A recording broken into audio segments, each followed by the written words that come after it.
The Segmentum Solar occupies the central region of the Imperium's galactic territory, a vast administrative division that encompasses thousands of star systems radiating outward from humanity's birthplace. Unlike the other four segmenta that divide the galaxy, the Segmentum Solar holds a unique position as both the physical and symbolic center of imperial power. Its boundaries extend in all directions from the Sol system, reaching toward the galactic core and forming borders with three other major segmenta. To the galactic north lies Segmentum Obscurus, a region plagued by the proximity of the Eye of Terror and constant Xenos threats. The galactic south connects to Segmentum Tempestus, while the eastern reaches border Ultima Segmentum, the largest of all imperial territorial divisions.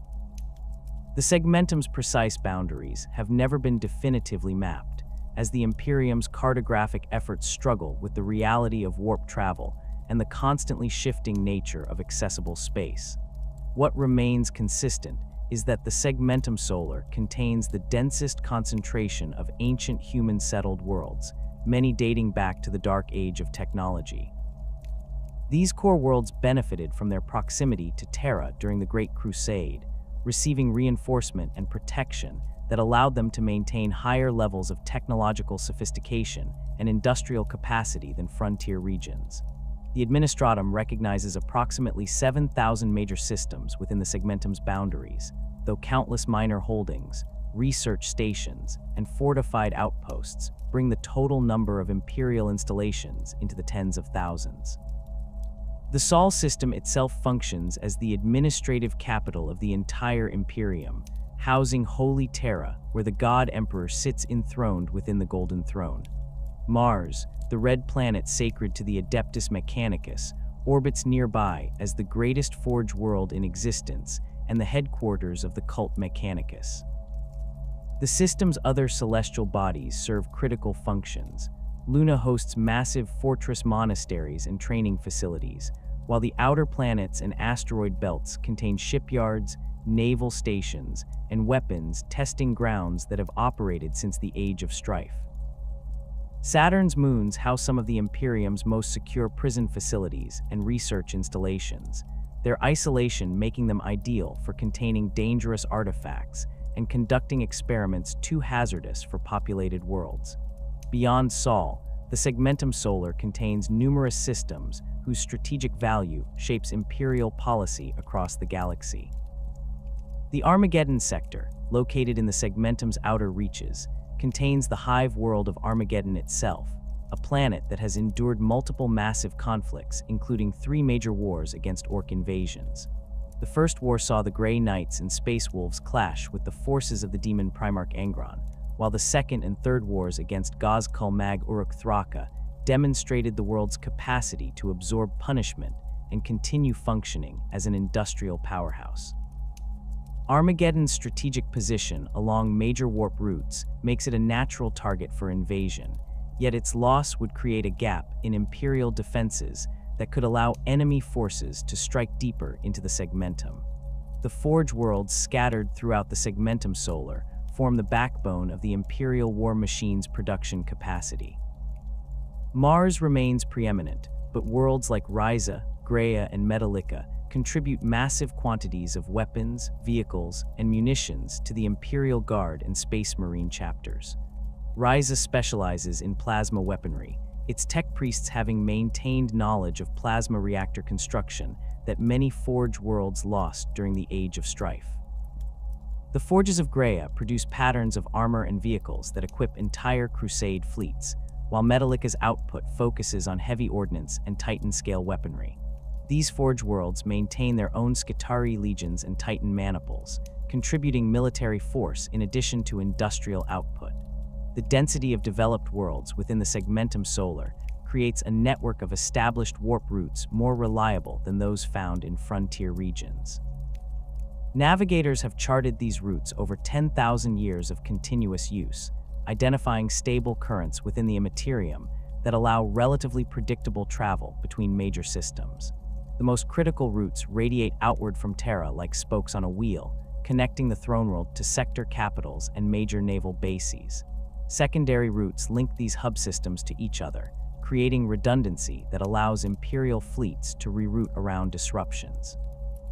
The manville points at the edge of each system's gravity wells serve as the entry and exit locations for warp-capable vessels, their positions determined by the complex gravitational interactions of planets, moons, and stellar bodies.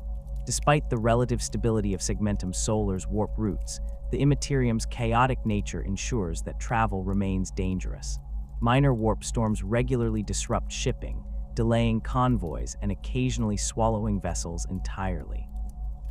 The Noctis Aeterna, the great rift that tore across the galaxy following the fall of Cadia, devastated warp travel throughout the Imperium and split the Segmentum Solar's eastern regions from reliable contact with Terra. Systems that once enjoyed regular communication and trade found themselves isolated, their astropathic messages unable to penetrate the roiling warp storms. The opening of the Cicatrix Maledictum fundamentally altered the strategic situation within the Segmentum, creating new defensive priorities and forcing the redeployment of naval assets to contain demon incursions emerging from the rift. Historical warp phenomena have repeatedly demonstrated the fragility of the Segmentum Solar's transportation network. During the Age of Apostasy in the 36th millennium, warp storms isolated entire sectors from Terra's authority, allowing the corrupt High Lord Goj Vander to consolidate power while distant regions descended into anarchy. The Howling, a period of intense warp turbulence in the 32nd millennium, severed contact between the Sol system and outlying regions for nearly a century, during which local governors assumed emergency powers and several systems declared independence. The Imperium's response to such disruptions typically involves massive military force once contact is re-established, as the High Lords tolerate no deviation from Imperial authority regardless of the circumstances that produced it. The Segmentum Solar's role as the Imperium's command center extends beyond symbolic importance. The High Lords of Terra maintain direct control over military assets stationed within the Segmentum that dwarf the forces available to most sector governors. The Solar Auxilia, elite Imperial Guard regiments recruited from the Sol system itself, garrison key installations throughout the Segmentum. Multiple Space Marine chapters maintain fortress monasteries within the region, including the Imperial Fist's fortress on Terra itself and the Blood Angel's presence in the Baal system near the Segmentum's borders. The Segmentum Solar's naval assets include not merely patrol squadrons and system defense monitors, but entire battle fleets capable of prosecuting void warfare on a scale that could devastate lesser regions.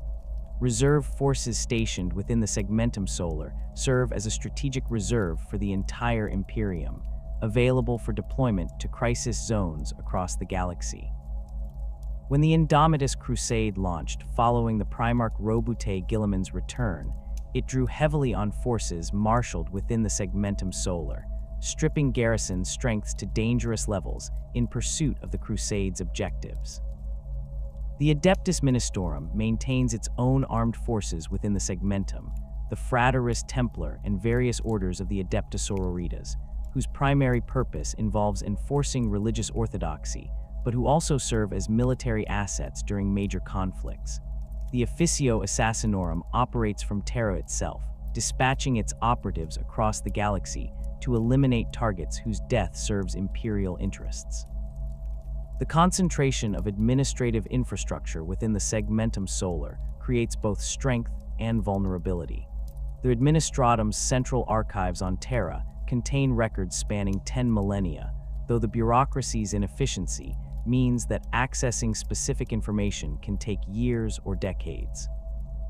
The Adeptus Munitorum coordinates Imperial Guard deployments from its headquarters within the Sol system, processing endless requests for reinforcements and supplies from war zones across the galaxy.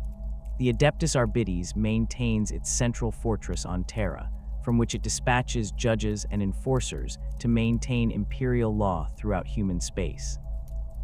This centralization allows the High Lords to exercise control over the Imperium's vast territories, but it also means that disruption to the Segmentum Solar's communications or transportation networks can paralyze Imperial responses across multiple sectors simultaneously. Terra stands as the most sacred world in the Imperium, the birthplace of humanity, and the seat from which the God Emperor has ruled for over 10,000 years. The planet bears little resemblance to the ancient Earth of pre-imperial history. Millennia of industrial development, warfare, and unchecked population growth have transformed its surface into a world-spanning metropolis where natural landscapes exist only in carefully preserved zones beneath armored domes. The oceans that once covered much of the planet's surface have long since evaporated or been consumed by industrial processes, leaving dried seabeds filled with hive structures and manufacturing complexes. Mountain ranges that once divided continents now serve as foundations for administrative towers reaching into the upper atmosphere, their peaks ground down and built over with layer upon layer of construction dating back to the age of strife and beyond.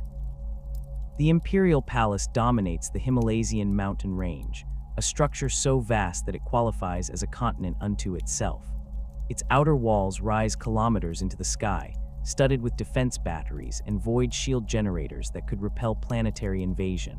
The palace complex extends deep underground, with sublevels reaching into Terra's mantle, where geothermal energy feeds the massive power requirements of the Golden Throne and its supporting systems. Within these endless corridors and chambers, millions of servants, administrators, and guards spend their entire lives without ever glimpsing the surface.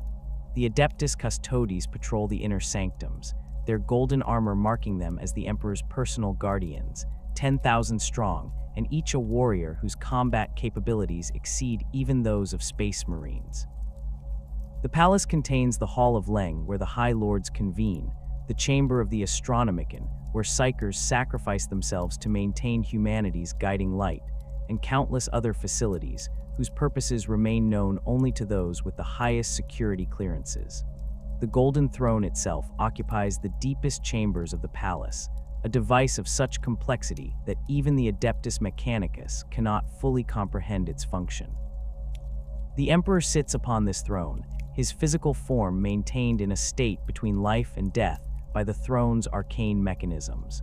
The device requires constant maintenance by tech priests who have dedicated their entire existence to understanding its systems, replacing failing components with reverse-engineered substitutes that approximate the original functions. The throne's psychic amplification systems allow the Emperor to project his consciousness into the warp, holding back the demonic forces that would otherwise consume humanity and powering the Astronomican that makes interstellar navigation possible. Ancient machinery surrounds the throne chamber, some of it dating to the dark age of technology, much of it jury-rigged over millennia of emergency repairs. The tech priests who maintain these systems work in shifts that last decades, their augmented bodies allowing them to labor without rest while they memorize the precise rituals required to keep each component functioning. Beyond the palace walls, the Administratum maintains archives that sprawl across entire continents. These repositories contain records of every imperial world, every tithe assessment, every military deployment, and every legal precedent established over 10,000 years of imperial rule. Scribes spend their lives copying documents by hand, as the Mechanicus restricts automated data storage due to fears of corruption or malfunction. The sheer volume of paperwork generated by governing a million worlds means that documents regularly go missing for centuries, filed incorrectly, or buried under newer records. Entire bureaucratic departments exist solely to locate specific files requested by other departments, employing thousands of clerks who navigate the archive stacks with maps passed down through generations of archivists. The Administratum's inefficiency has become legendary, yet the system continues to function through sheer institutional momentum and the dedication of its countless servants who believe their work serves the Emperor's will. Terra's hive cities cover every available surface not occupied by the Imperial Palace or critical infrastructure. These urban complexes rise from the planet's surface in layered tiers, with the wealthy and powerful occupying the upper levels where artificial sunlight penetrates and air quality remains breathable. The middle hives house the working classes, billions of laborers who staff manufactorums, processing plants, and service industries that keep the planet functioning. The underhives extend deep into Terra's crust, lawless zones where gangs fight for territory and mutants hide from the Arbites' purges. Population estimates for Terra vary wildly. As the Administratum census efforts struggle to account for underhive populations and the constant flow of pilgrims arriving from across the galaxy. Conservative estimates place Terra's population in the hundreds of billions, while some scholars suggest the true number may exceed 1 trillion souls packed into the planet's hive structures. The Astronomican operates from a fortified complex within the Imperial Palace, its psychic beacon piercing the warp to provide navigators with a fixed reference point for their calculations. The device requires constant power from a choir of psychers, approximately 10,000 souls gathered from across the Imperium through the Black Ship's tireless work.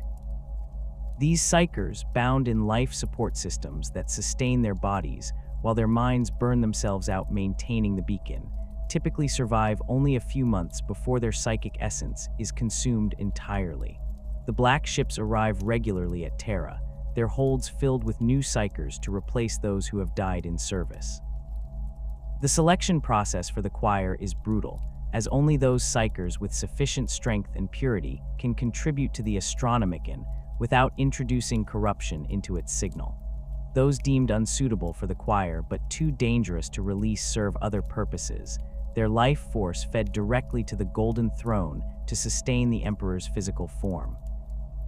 The Astronomican's light extends approximately 50,000 light-years from Terra, creating a sphere of relatively safe warp travel centered on the throne world. Beyond this range, navigation becomes significantly more difficult, requiring navigators to rely on local warp phenomena and their own abilities to chart courses through the Immaterium. The beacon's psychic signature is unique, a taste of the Emperor's own power that navigators describe as both comforting and overwhelming. During the Noctis Aeterna, when the Cicatrix Maledictum tore across the galaxy, the Astronomican's light was blocked from reaching the Imperium Nihilus, the dark half of Imperial space cut off from Terra's guidance. This disruption caused catastrophic losses among Imperial shipping, as vessels attempting to navigate without the beacon's reference point became lost in the warp or emerged in real space thousands of light-years from their intended destinations. Pilgrimage to Terra represents the highest spiritual aspiration for billions of Imperial citizens. The Ecclesiarchy maintains strict control over who receives permission to visit the throne world, requiring extensive documentation, background checks, and payment of substantial fees. Most pilgrims never reach Terra's surface, instead visiting orbital stations designated as pilgrimage sites, where they can view the planet from afar and participate in religious ceremonies led by Ministorum priests. Those few who do receive permission to land typically see only designated pilgrimage zones, carefully controlled areas where they can visit specific shrines and monuments before being shuttled back to orbit. The journey to Terra can take decades or even lifetimes for pilgrims traveling from distant sectors, with many dying en route and their descendants completing the pilgrimage in their place. Pilgrimage fleets depart regularly from major shrine worlds, carrying thousands of faithful packed into transport vessels where they live in cramped conditions, sustained by their faith and the promise of glimpsing humanity's birthplace. The Ecclesiarchy's control over access to Terra extends beyond mere bureaucratic authority. The Adeptus Ministorum maintains massive orbital installations above the planet, processing centers where pilgrims undergo extensive screening to identify heretics, cultists, or other threats. These installations house tens of thousands of Ministorum officials, from low-ranking scribes who process documentation to cardinal-level authorities who adjudicate disputes over pilgrimage rites. The Frateris Templar and Adeptus Sororitas maintain strong presences in these facilities, providing security and conducting interrogations of suspicious individuals.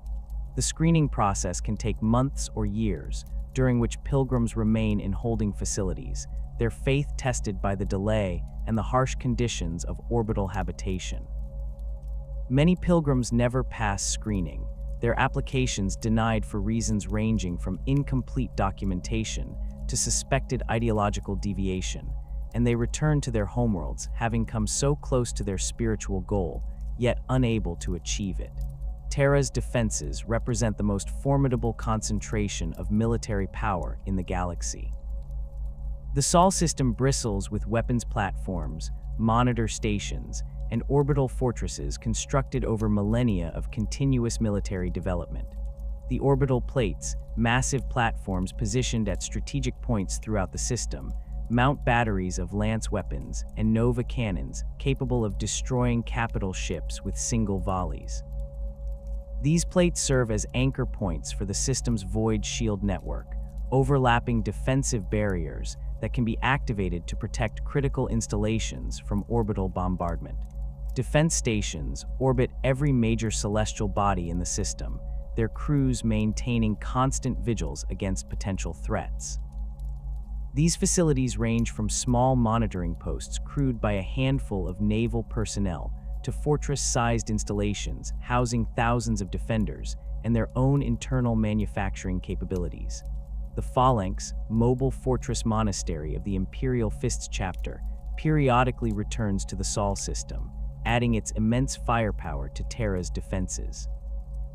This vessel, one of the largest mobile structures in Imperial service, predates the Imperium itself and incorporates technology that the Mechanicus cannot replicate.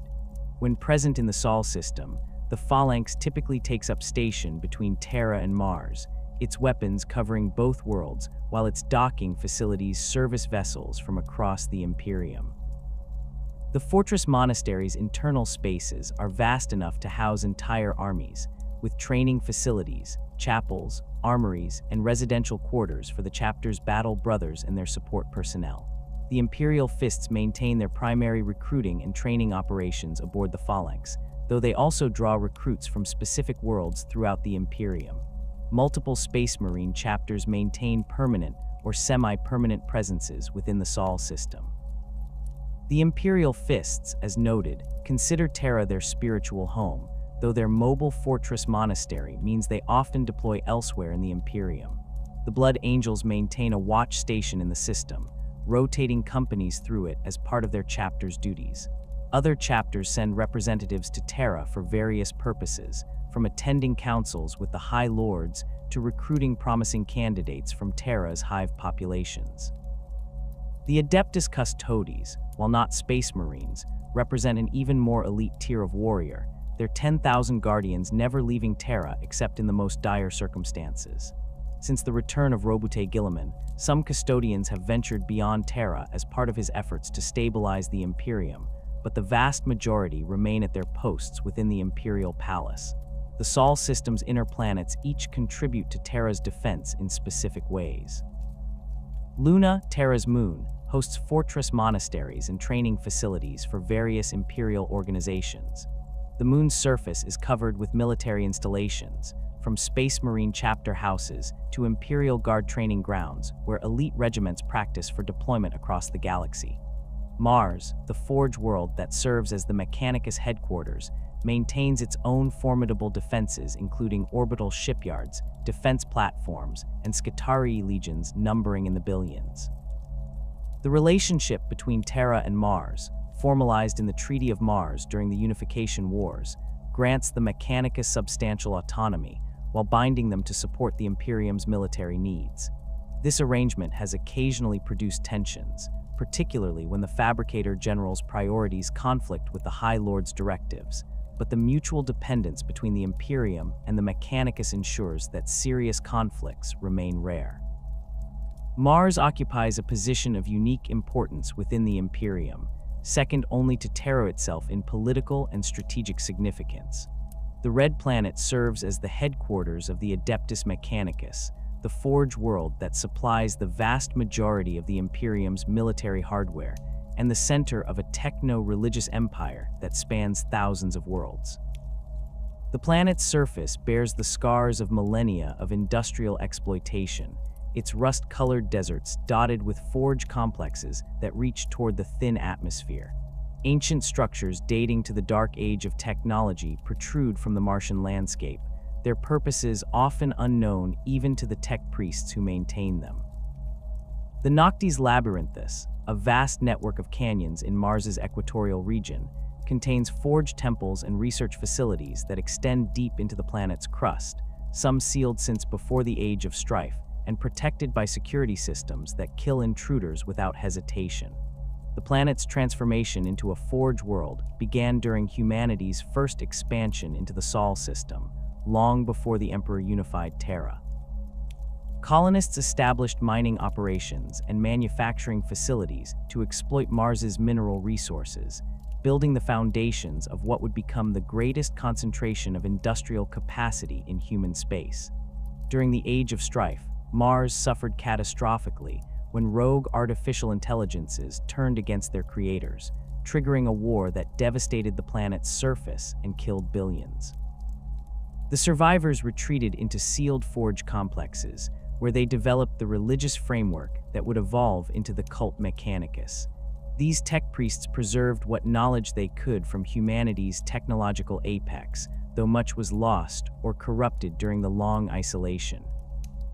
When the Emperor's forces finally reached Mars during the Unification Wars, they found a civilization that had rebuilt itself around the worship of the machine god, viewing technology as sacred and innovation as dangerous without proper ritual and prayer. The Treaty of Olympus Mons, negotiated between the Emperor and the Fabricator General of Mars, established the relationship that continues to define Mechanicus autonomy within the Imperium. The treaty recognized the Mechanicus as a separate organization with its own internal hierarchy, laws, and religious practices, rather than simply another imperial institution subject to Terra's direct control. In exchange for this autonomy, the Mechanicus agreed to provide the Emperor's forces with weapons, armor, vehicles, and all the other materiel required for the Great Crusade. The treaty granted the Mechanicus exclusive rights to explore and exploit archaeotech sites, the ruins of humanity's lost technological achievements scattered across the galaxy. Tech priests gained the authority to establish forge worlds wherever they deemed appropriate, subject only to the requirement that these worlds contribute to the Imperium's military needs. The Fabricator General received a permanent seat among the High Lords of Terra, ensuring Mechanicus representation in the Imperium's highest governing body. The theological differences between the cult Mechanicus and the Imperial Creed create ongoing tensions despite 10,000 years of coexistence. The Mechanicus worships the Omnissiah, which they identify as the machine god's avatar, and they accepted the Emperor as the Omnissiah's physical manifestation after the Treaty of Olympus. However, their religious practices differ fundamentally from the ecclesiarchy's teachings. Tech priests view the flesh as weak and imperfect, replacing their biological components with mechanical augmentations that they consider spiritually superior. They believe that knowledge represents the highest form of worship, that machines possess spirits requiring appeasement through ritual, and that the quest to recover lost technology from the Dark Age serves a sacred purpose. The ecclesiarchy, by contrast, preaches the Emperor's divinity directly, emphasizes humanity's essential nature, and views excessive augmentation with suspicion. These theological differences occasionally erupt into conflict, particularly when Mechanicus practices clash with local Imperial Creed orthodoxy on worlds where both organizations maintain strong presences. The political autonomy granted by the Treaty of Olympus extends to practical governance of Mechanicus-controlled territories. Forge worlds operate under their own laws, with tech priest hierarchies exercising absolute authority over their populations. The Adeptus Archives rarely intervene in Forge world affairs, recognizing that Mechanicus internal security forces handle law enforcement according to their own codes. Imperial tithes from Forge worlds take the form of manufactured goods rather than manpower or raw materials, with the Fabricator General negotiating the specific quotas with the Administratum. This arrangement gives the Mechanicus substantial leverage in imperial politics, as they can theoretically withhold production if their interests are threatened, though such direct confrontation would risk civil war and has never occurred. More subtle forms of resistance are common, with Forge worlds delaying shipments, claiming technical difficulties, or prioritizing their own projects over imperial requisitions when disputes arise. The Martian priesthood's hierarchy begins with lowly tech priests who maintain basic machinery and perform routine rituals. These initiates spend decades learning the fundamental prayers and procedures required to operate Imperial technology, memorizing vast catalogs of maintenance rites and diagnostic litanies. Advancement requires demonstrating both technical competence and religious devotion, as the Mechanicus makes no distinction between the two.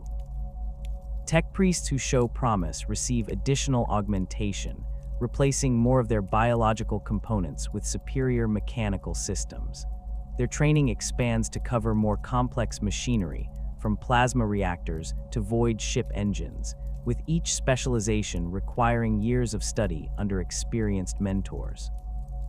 The process of augmentation continues throughout a tech priest's career, with senior members of the priesthood often retaining only their brain and perhaps a few organs within bodies that are predominantly mechanical. Magos represent the upper echelons of the Mechanicus hierarchy, tech priests who have achieved mastery in specific domains of knowledge. A Magos biologist specializes in biological systems and genetic manipulation, while a Magos explorator leads expeditions to recover archaeotech from dangerous locations across the galaxy. Magos Dominus commands Skitarii legions and Titan maniples, combining technical expertise with strategic acumen. Each Magos typically controls substantial resources, from forge complexes to research facilities to fleets of starships, and they compete with each other for access to newly discovered technology and for influence within the Mechanicus power structure. The most successful Magos accumulate vast stores of knowledge, some of it heretical by Imperial standards, pursuing their research agendas with single-minded determination. The Mechanicus tolerates a degree of doctrinal flexibility among its Magos that would be unthinkable in other Imperial organizations, recognizing that innovation requires some freedom to experiment, though limits exist beyond which even a Magos risks being declared a heretic and hunted down. The Tech Priest Council on Mars governs the Mechanicus as a whole, with the Fabricator General serving as its head and the representative to the High Lords of Terra. Council membership includes the most powerful Magos from Mars itself and representatives from major forge worlds throughout the galaxy. These tech priests debate policy, allocate resources to different research projects, and adjudicate disputes between forge worlds or individual Magos. Council proceedings follow elaborate protocols, with members communicating through data streams and binary cant as often as spoken Gothic. Decisions require consensus among the most influential members, though the Fabricator General's authority allows them to break deadlocks when necessary. The Council meets in the Olympus Mons complex, within chambers filled with ancient machinery whose purposes remain mysterious even to the tech priests who maintain them.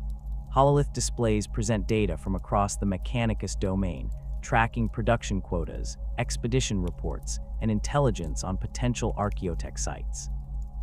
The quest for standard template construct systems drives much of Mechanicus activity throughout the galaxy. These databases, created during the Dark Age of technology, contain complete instructions for manufacturing everything from basic tools to advanced weapon systems, formatted for automated factories that could produce items without requiring specialized knowledge. The SDC systems allowed human colonists to establish self-sufficient settlements on distant worlds, providing them with the technology needed to survive and prosper regardless of local conditions. The vast majority of SDC systems were destroyed during the Age of Strife, either deliberately by rogue AIs or lost when the colonies that housed them fell to Xenos attacks, warp storms, or internal collapse. The Mechanicus considers recovering intact SDC systems the highest possible achievement, as even fragments containing designs for a single item can revolutionize Imperial manufacturing capabilities. Most Imperial technology derives from corrupted or incomplete SDC data, with tech priests attempting to recreate designs they only partially understand. The pattern system that governs Imperial manufacturing reflects this reality, with each forge world producing slightly different versions of standard items like lasguns or chimera transports. These variations emerge from different interpretations of fragmentary SDC data, local modifications to compensate for missing components, or simple manufacturing drift over millennia of production. The Mechanicus views innovation with deep suspicion, as the catastrophe of the Age of Strife demonstrated the dangers of uncontrolled technological development. Tech priests who propose new designs risk being declared heretics unless they can prove their innovations derive from proper STC principles or rediscovered archaeotech. This conservative approach has preserved much of humanity's remaining technology, but also ensures that the Imperium cannot match the achievements of the Dark Age, instead slowly declining as knowledge is lost faster than it can be recovered. Mars suffered grievously during the Horus Heresy when the War Master's rebellion split the Mechanicus just as it divided the Space Marine legions. Fabricator General Kelber Hal, seduced by promises of unrestricted access to forbidden knowledge, declared for Horus and brought substantial portions of the Martian priesthood with him. The Schism of Mars began with sabotage and assassination as loyalist and traitor tech priests turned on each other within the forged temples. Skitarii legions fought pitched battles across the Martian surface, their weapons tearing apart ancient structures that had survived since the Age of Strife. Titan maniples loyal to opposing sides engaged in devastating duels, their plasma weapons and void shields turning entire regions into radioactive wastelands. The traitor forces attempted to seize control of Mars's most sacred vaults, seeking the forbidden technologies sealed within, while loyalists fought desperately to prevent these sites from being breached. The fighting on Mars lasted throughout the heresy, with neither side able to achieve decisive victory. Traitor tech priests, styling themselves the Dark Mechanicum, deployed weapons and technologies that violated even the Mechanicus's flexible interpretation of acceptable research. Scrap code, malicious programming infused with warp corruption, infected machine spirits throughout the loyalist forges, causing equipment to malfunction or turn on its operators. Demon engines, war machines possessed by warp entities, stalked the Martian wastes, their presence anathema to the Mechanicus's belief in the purity of the machine. The Loyalists received reinforcements from Terra, including elements of the Imperial Fists and other Space Marine forces, but the traitors matched these deployments with their own allies from the War Master's legions. The Noctis Labyrinthus became a particular focus of fighting, as both sides sought to control the ancient facilities hidden in its depths. The Siege of Terra drew away many of the traitor forces from Mars, as Horus called his followers to the final assault on the Imperial Palace. This withdrawal allowed the Loyalists to launch counteroffensives, reclaiming forge complexes and purging traitor elements from critical facilities. When news of Horus's defeat reached Mars, the remaining traitor forces faced a choice between surrender and flight. Most chose to flee, taking what technology they could carry and escaping into the Eye of Terror or other warp rifts where they would continue to serve the Chaos Gods. The Dark Mechanicum established their own forge worlds within the twisted parodies of Mars, where they pursued their research without any constraints, creating weapons and machines that blended technology with demonic possession. The scars left by the Schism of Mars remain visible 10,000 years later. Entire regions of the planet were so thoroughly contaminated by scrap code and warp corruption that they had to be sealed permanently, their forges abandoned, and their entrances warded with the most powerful protective rituals the Mechanicus could devise. The vaults that the traitors attempted to breach suffered damage that tech priests have worked for millennia to repair, with some still inaccessible due to malfunctioning security systems or structural instability. The Martian priesthood lost vast amounts of knowledge during the fighting, as data archives were destroyed and tech priests carrying irreplaceable information were killed. The psychological impact cut even deeper, as the Mechanicus had to confront the reality that their supposedly rational, logical approach to religion could not protect them from corruption any more than the Imperial Creed protected baseline humans from chaos. The Fabricator General's position gained additional security protocols after the heresy, with multiple layers of verification and monitoring designed to prevent another betrayal at the highest levels. The Tech Priest Council expanded its oversight of the Fabricator General's activities, requiring consultation on major decisions that previously would have been made unilaterally. The Mechanicus also developed closer ties with the Inquisition, accepting Ordo Hereticus oversight of their most sensitive research projects in exchange for protection from accusations of tech heresy. This arrangement creates its own tensions, as Inquisitors often lack the technical knowledge to properly evaluate Mechanicus work, leading to misunderstandings and occasionally to the execution of tech priests whose research was actually within acceptable bounds. The Mechanicus tolerates this interference because the alternative, complete independence from imperial oversight, would likely trigger a confrontation with the ecclesiarchy and other imperial institutions that view Mechanicus autonomy with suspicion. Luna stands as Terra's eternal companion, a cratered sphere of gray rock that has witnessed humanity's entire history from the earliest days of spaceflight through the horrors of the Age of Strife and into the current era of the Imperium. The moon's strategic importance derives not merely from its proximity to the throne world, but from the military and scientific infrastructure that covers its surface and burrows deep into its interior. During the Unification Wars, Luna served as a staging ground for various techno-barbarian warlords who sought to control the orbital high ground above Terra. These conflicts left the lunar surface scarred with impact craters from orbital bombardment and the ruins of defensive installations that still dot the landscape. When the Emperor unified Terra and turned his attention to reclaiming the Sol system, Luna's conquest represented a critical early victory, securing the space around humanity's birthplace and providing a foundation for the subsequent expansion to Mars and the outer system.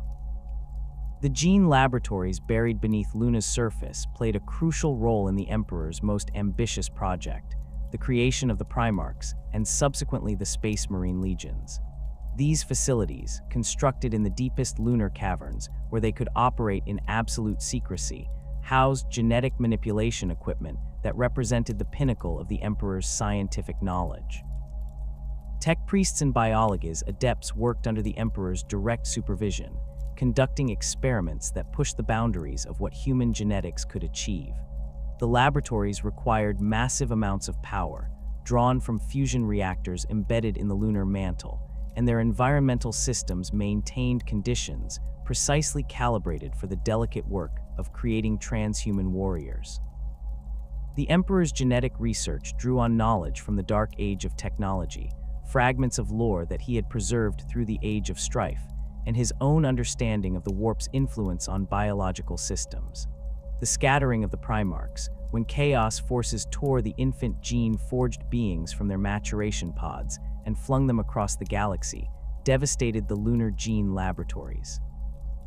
The Emperor's response involved sealing large sections of the facilities, preserving what remained while redirecting his efforts toward creating the Space Marines from the genetic templates that had survived. The laboratories continued to function throughout the Great Crusade, producing gene seed for the expanding legions and conducting research into improving the transhuman enhancement process.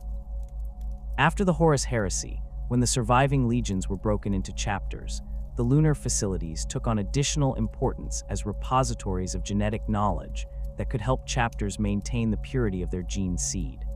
The Adeptus Mechanicus maintains control over these laboratories in the current era, with Magos biologists studying the Emperor's work and attempting to understand techniques that remain beyond their ability to replicate. Access to the gene laboratories requires authorization from both the High Lords of Terra and the Fabricator General of Mars, reflecting the sensitive nature of the research conducted within. Space Marine chapters seeking to address genetic degradation in their gene seed sometimes petition for access to the lunar facilities, hoping that the ancient equipment and preserved records might offer solutions to their problems. These requests face extensive scrutiny, as the Mechanicus guards the Emperor's genetic secrets jealously and fears that allowing too many outsiders into the laboratories risks compromising their security. The Blood Angels have made multiple pilgrimages to Luna seeking answers to the genetic flaws that produce the Red Thirst and Black Rage in their battle brothers, though the lunar archives have provided only partial understanding of these conditions. The Space Wolves similarly sought access after the disaster of the Cursed Founding, when attempts to create successor chapters from their gene seed resulted in catastrophic mutations. Fortress monasteries dot Luna's surface, their armored domes and defense towers rising from impact craters and ancient lava flows. These installations serve various purposes, from Space Marine chapter houses to Imperial Guard training facilities to inquisitorial strongholds where the Emperor's agents conduct interrogations far from prying eyes. The Imperial Fists maintained a significant presence on Luna for centuries after the heresy, using the moon as a recruiting ground and training facility, while their fortress monastery, the Phalanx, traveled throughout the Imperium. Other chapters rotate forces through lunar installations as part of their obligations to defend the Sol system, with battle companies spending years stationed on the moon before returning to their home worlds. These fortress monasteries function as self-contained military bases, with their own power generation, life support, training grounds, and arsenals sufficient to withstand siege conditions indefinitely. The battlefields from the Unification Wars remain preserved across Luna's surface, maintained as historical sites where Imperial forces can study the tactics and strategies employed during humanity's reunification. The Tycho Crater Complex, site of a major battle between the Emperor's forces and a coalition of gene-augmented warriors who had established a lunar fiefdom, still shows evidence of the fighting despite 10,000 years of exposure to the vacuum. Shattered bunkers and collapsed tunnel networks mark the locations where the Emperor's Thunder Warriors stormed defensive positions, their superior strength and aggression overwhelming defenders who had believed their fortifications impregnable. The Mare Serenitatis contains the wreckage of void-capable warships that crashed during orbital combat, their hulls torn open by lance strikes and their interiors exposed to vacuum. These wrecks serve as training environments for Imperial Guard regiments, who practice boarding actions and close-quarters combat in conditions that simulate void warfare. Luna's current military garrison numbers in the millions, drawn from solar auxilia regiments and specialized void warfare units trained specifically for operations in zero or low-gravity environments. These forces maintain constant readiness, conducting regular exercises that test their ability to respond to threats ranging from enemy landing forces to internal insurrection. The Lunar Defense Grid, a network of weapons platforms and sensor arrays that covers the moon's entire surface, can engage targets in orbit around Terra or track incoming threats from the outer system. Massive macro cannon batteries positioned in reinforced bunkers can fire shells the size of HAB blocks, their trajectories calculated to intercept enemy vessels attempting to approach Terra. Missile silos contain cyclonic torpedoes and other planet-killer ordnance, weapons of last resort that would only be deployed if Terra itself faced imminent invasion. The journey outward from Terra and Luna takes vessels past Mars and into the outer system, where the gas giants dominate the celestial landscape. Jupiter's immense mass and its retinue of moons have served humanity since the earliest days of solar exploration, providing resources and strategic positions that remain valuable in the current era. The Jovian orbital shipyards represent the largest concentration of naval construction facilities in the Sol system outside of Mars itself, with dozens of major shipyards and hundreds of smaller facilities operating in orbit around the gas giant and its moons. These yards produce everything from system defense monitors to battleships capable of leading Imperial fleets across the galaxy, their construction slips stretching for kilometers and employing millions of workers who spend their entire lives in the zero-gravity environment. The Void clans of Jupiter trace their lineage back to the first human settlers who established mining operations in the Jovian system during humanity's initial expansion into space. These families developed unique cultural practices adapted to life in zero gravity, including their own dialect of Gothic heavily influenced by technical terminology and their distinctive clan markings that identify family allegiances. The Void clans maintain monopolies over specific aspects of Void ship construction, with different families specializing in particular systems or components. The Ganymede clan controls plasma reactor construction, their shipwrights having preserved knowledge of reactor core assembly that allows them to produce engines meeting Mechanicus specifications without requiring direct tech priest supervision. The Europa clan specializes in life support systems, their expertise in closed environment engineering, making them invaluable for constructing the habitation sections of naval vessels. These clan monopolies create tensions with the Adeptus Mechanicus, which views the Void clan's independent technical knowledge with suspicion. The clans argue that their expertise derives from traditions dating to before the Age of Strife, making them legitimate inheritors of ancient human technical knowledge rather than tech heretics operating outside Mechanicus authority. The Fabricator General has periodically attempted to bring the Void clans under direct Mechanicus control, but the clan's political connections to the Administratum and the Imperial Navy have protected them from absorption. The compromise arrangement allows Mechanicus tech priests to oversee Void clan work and verify that their construction methods comply with approved patterns, while the clans retain operational control of their facilities and the right to train their own apprentices in their traditional techniques. Saturn's moons present a very different character from the industrial bustle of the Jovian system. The ringed planet satellites host some of the Imperium's most secure facilities, installations whose very existence remains classified at the highest levels. Titan, Saturn's largest moon, serves as the home of the Grey Knights, the chamber militant of the Ordo Malleus and the Imperium's most elite demon hunting force. The moon's thick atmosphere, composed primarily of nitrogen and methane, provides natural concealment for the fortress monastery buried beneath Titan's frozen surface. The Grey Knights maintain absolute secrecy regarding their operations, their existence unknown to the vast majority of Imperial citizens and even to most members of the Adeptus Terra.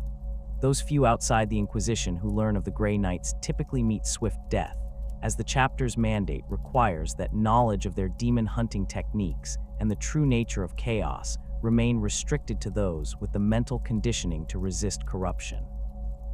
The Fortress Monastery on Titan contains facilities for training and equipping a chapter of Space Marines whose purpose differs fundamentally from standard Astartes forces. Every Grey Knight is a psyker, recruited from among the most stable and powerful psychic individuals identified by the Black Ships. Their training combines the physical conditioning and combat instruction common to all Space Marines with intensive psychic development and spiritual fortification against demonic influence. The process takes decades, with many candidates failing and requiring memory wiping before being returned to normal Imperial service. Those who complete the training receive gene seed derived from the Emperor himself, making them uniquely resistant to chaos corruption. Their armor incorporates psychically attuned materials and is inscribed with protective wards that cause physical pain to demons that come near them. The Grey Knight's equipment includes weapons specifically designed for combating demonic entities. Their nemesis force weapons channel psychic energy through blessed materials, allowing them to disrupt the essence of warp entities and banish them back to the immaterium. Storm bolters loaded with psychantically charged ammunition can harm demons that would shrug off conventional weapons, while their personal aegis, psychic shields maintained through constant mental discipline, protect them from the reality warping powers that demons wield. The chapter maintains its own fleet of strike cruisers and support vessels, all equipped with the best technology the Imperium can provide and crewed by personnel who have undergone extensive mental conditioning and psychic screening to ensure their loyalty and resistance to corruption. The relationship between the Grey Knights and the Inquisition's Ordo Malleus remains complex, with the chapter serving as the military arm of the Inquisitors who specialize in combating demonic threats while maintaining substantial operational independence. Grey Knight commanders can refuse inquisitorial requests they judge to be tactically unsound or unnecessarily risky, and the chapter's Grand Masters participate in high-level strategic planning regarding the Imperium's response to major demonic incursions. The chapter's relatively small size, approximately 1,000 battle brothers at full strength, means they cannot respond to every demon sighting across the galaxy. Instead, they focus on the most serious threats, situations where greater demons have manifested in real space, or where chaos forces threaten to establish permanent warp rifts that would allow unlimited demonic reinforcement. Neptune's position at the edge of the outer system makes it ideal for monitoring stations that watch for threats approaching from interstellar space. The ice giant's moon's host sensor, arrays capable of detecting warp signatures at extreme ranges, providing early warning when vessels translate from the Imperium into the Sol system. These facilities operate continuously, their crews rotating through shifts that last months as they monitor displays showing the system's outer approaches. The stations track all incoming traffic, verifying identification codes, and ensuring that vessels follow approved approach vectors toward the inner system. Any ship that fails to provide proper authentication or deviates from designated routes faces immediate challenge from system defense forces, with weapons platforms positioned throughout the outer system, ready to engage potential threats. Pluto's status as the outermost significant body in the Sol system has led to its development as a fortress installation designed to serve as a final defensive line against invasion forces that somehow penetrate the outer system's sensor nets.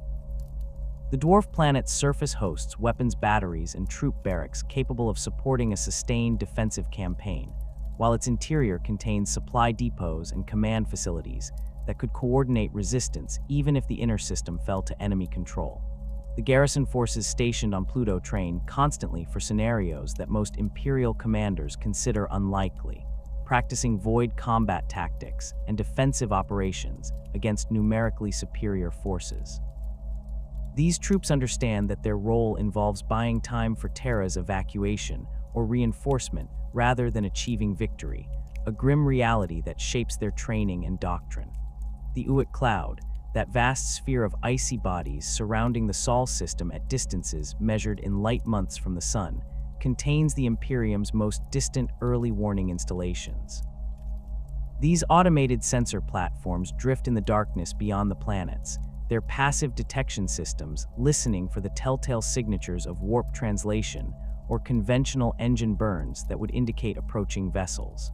The platforms operate for decades without maintenance, their machine spirits faithfully executing their surveillance protocols, while human overseers in the inner system monitor their data feeds. When a platform detects something unusual, it transmits a warning burst toward Neptune's monitoring stations, then continues its watch. The vast distances involved mean that warnings from Uit Cloud sensors can take hours to reach the inner system, but this advance notice remains valuable for preparing defenses and scrambling interception forces. Hydrafor stands as the Segmentum fortress and primary naval headquarters for the Segmentum Solar, a world whose entire existence revolves around coordinating military operations across the vast territory radiating from Terra. Located in the Hydrafor sector, the planet serves as the anchor point for Battle Fleet Solar, the largest and most powerful naval formation in Imperial service. The world's surface supports massive hive cities that house not merely civilian populations, but also the millions of naval personnel, administratum officials, and support staff required to maintain fleet operations on a scale unmatched anywhere else in the Imperium. The orbital space above Hydrafor contains some of the most extensive dock facilities outside the Sol system itself, with construction berths capable of servicing entire battle groups simultaneously and repair yards that can restore even severely damaged capital ships to combat readiness. The Hydrafor dockyards stretch across multiple orbital plates, each one a city-sized platform housing specific facilities for different aspects of naval maintenance and construction. The primary construction yards occupy the largest plates, their assembly berths holding the skeletal frameworks of battleships and cruisers in various stages of completion. Tech priests from Mars maintain permanent enclaves within these facilities, overseeing the installation of plasma reactors, warp drives, and weapon systems that require their specialized knowledge. The repair docks handle vessels returning from campaign, their crews working around the clock to patch hull breaches, replace damaged components, and restore ships to operational status as quickly as possible. Ammunition depots occupy their own dedicated platforms, heavily armored structures holding the vast quantities of macro cannon shells, lance capacitors, and torpedo warheads that modern naval warfare consumes at prodigious rates. The scale of operations at Hydrafor reflects the Segmentum's strategic importance and the constant demand for naval assets throughout Imperial space. At any given time, dozens of capital ships occupy the orbital facilities, from battleships receiving major refits to destroyers undergoing routine maintenance between patrol assignments. The logistics of coordinating these operations require sophisticated planning, with administratum officials tracking every vessel's location, maintenance schedule, and operational readiness. The command facilities on Hydrafor's surface house the strategic planning cells that direct Battlefleet Solar's deployments, their situation rooms displaying hololithic representations of the entire Segmentum, with markers indicating fleet positions, reported threats, and ongoing operations. Lord Admiral commanders review intelligence reports from across the Segmentum, making decisions about force allocation that can determine whether distant systems receive reinforcement or must face their enemies alone. Battlefleet Solar divides into multiple battle groups, each assigned to patrol specific sectors within the Segmentum or to serve as rapid response forces for emerging crises. The core battle groups remain stationed near Hydrafor, maintaining high readiness to deploy wherever the strategic situation demands. These formations include the heaviest units in the fleet, battleships whose firepower can devastate enemy fleets and whose presence in a system often proves sufficient to deter aggression. The patrol groups operate throughout the Segmentum, smaller formations built around cruiser squadrons that show the flag in distant systems and respond to local threats. Escort squadrons, composed of destroyers and frigates, handle convoy protection and anti-piracy operations, their speed and maneuverability making them ideal for hunting raiders and protecting merchant shipping along established trade routes. The strategic reserve maintained at Hydrafor represents a concentration of naval power that could overwhelm most threats the Imperium faces. This reserve exists to respond to major incursions that require more force than patrol groups can muster, situations where enemy fleets threaten critical systems, or where coordinated multi-system attacks demand a concentrated response. The reserve's existence also serves political purposes, as its presence near Terra reassures the High Lords that substantial military force remains available to protect the Imperium's core territories. The opening of the Cicatrix Maledictum tested this reserve's capacity, as demon fleets emerging from the Great Rift required responses across multiple sectors simultaneously, stretching even Battlefleet Solar's considerable strength.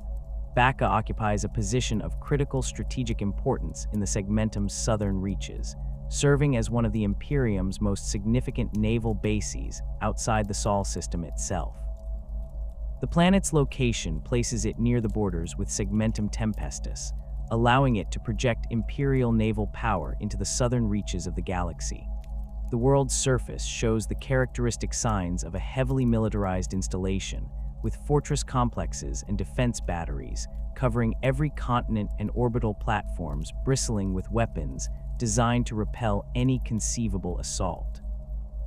Bacca's population exists primarily to support naval operations, from the millions of workers who labor in the shipyards to the Imperial Guard regiments garrisoned to defend the planet's surface installations. The shipyards of Bacca rival those of Hydrafor in scale and capability, though they focus more heavily on construction of new vessels rather than maintenance of existing fleets. The yards operate continuously, their construction berths producing cruisers and escorts at rates that help replace the constant losses the Imperial Navy suffers across the galaxy. The Adeptus Mechanicus maintains substantial forge complexes on Bacca's surface, their manufactorums producing the components required for naval construction. Plasma reactors assembled in these facilities power the ships constructed in orbit, while weapons foundries produce the macro cannons and lance batteries that give Imperial vessels their offensive capability. The integration of surface-based manufacturing with orbital construction allows Bacca to maintain high production rates without requiring constant supply shipments from Mars or other distant Forge worlds. Battlefleet Bacca operates as a semi-autonomous formation, maintaining its own command structure while coordinating with Hydrafor on strategic matters affecting the entire segmentum. The fleet's primary responsibility involves securing the southern approaches to the Segmentum Solar, intercepting threats before they can penetrate deeper into Imperial territory. This mission requires constant patrols along the Segmentum border, with squadrons rotating through forward positions that can take weeks to reach from Bacca itself. The fleet also responds to requests for assistance from Segmentum Tempestus, deploying task forces to support operations against Orc empires, Tyranid splinter fleets, and other threats that emerge from the galactic south. These deployments can last years, with battle groups operating far from their home base and relying on local facilities for resupply and repairs. The strategic position of Bacca makes it a natural target for enemies seeking to disrupt Imperial naval operations in the southern Segmentum. Orc Wayags have launched multiple assaults on the system, their ramshackle fleets attempting to overwhelm the planet's defenses through sheer numbers. The system's defense grid has repelled these attacks, though not without cost, as damaged orbital platforms and depleted ammunition stocks require months to restore after major engagements. The threat of Tyranid hive fleets represents a more recent concern, as the tendrils of Leviathan and other major swarms have probed the Segmentum's southern borders. Naval strategists at Bacca study reports from engagements with Tyranid bioships, attempting to develop tactics that can counter the hive mind's adaptive capabilities and the horrifying efficiency of Tyranid swarm tactics.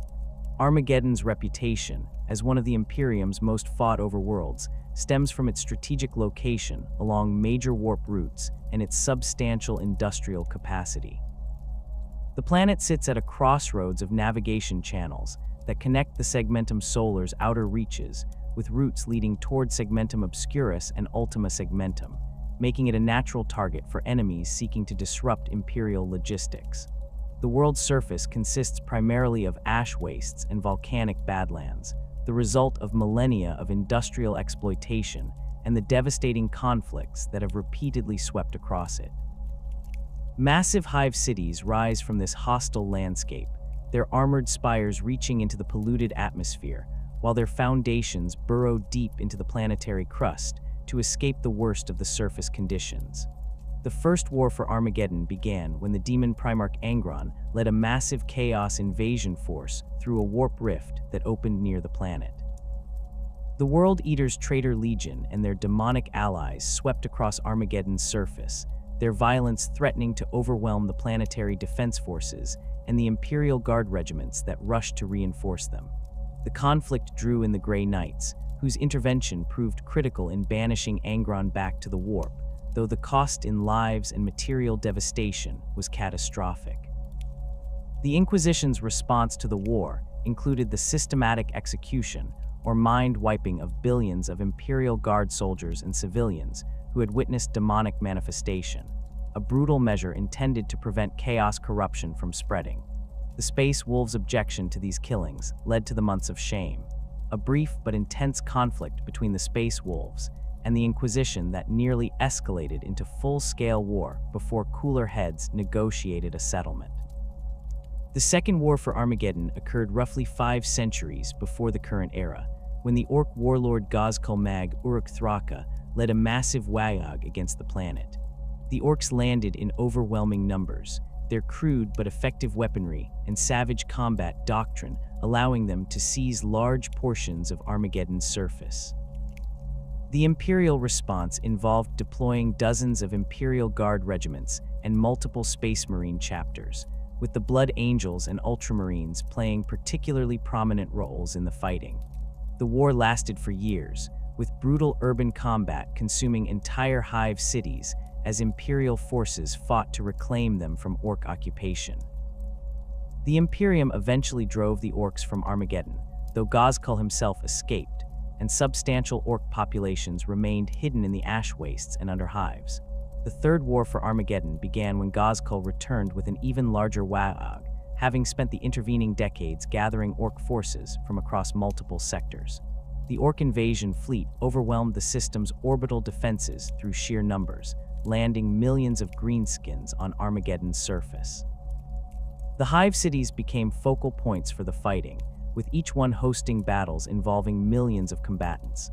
Hive Hades, located in Armageddon's equatorial regions, saw particularly intense combat as Orc forces attempted to seize its plasma reactors and manufacturing facilities. The Hive's defenders, a mixture of Armageddon Steel Legion regiments and civilian militia, fought from street to street and hab block to hab block, contesting every meter of ground.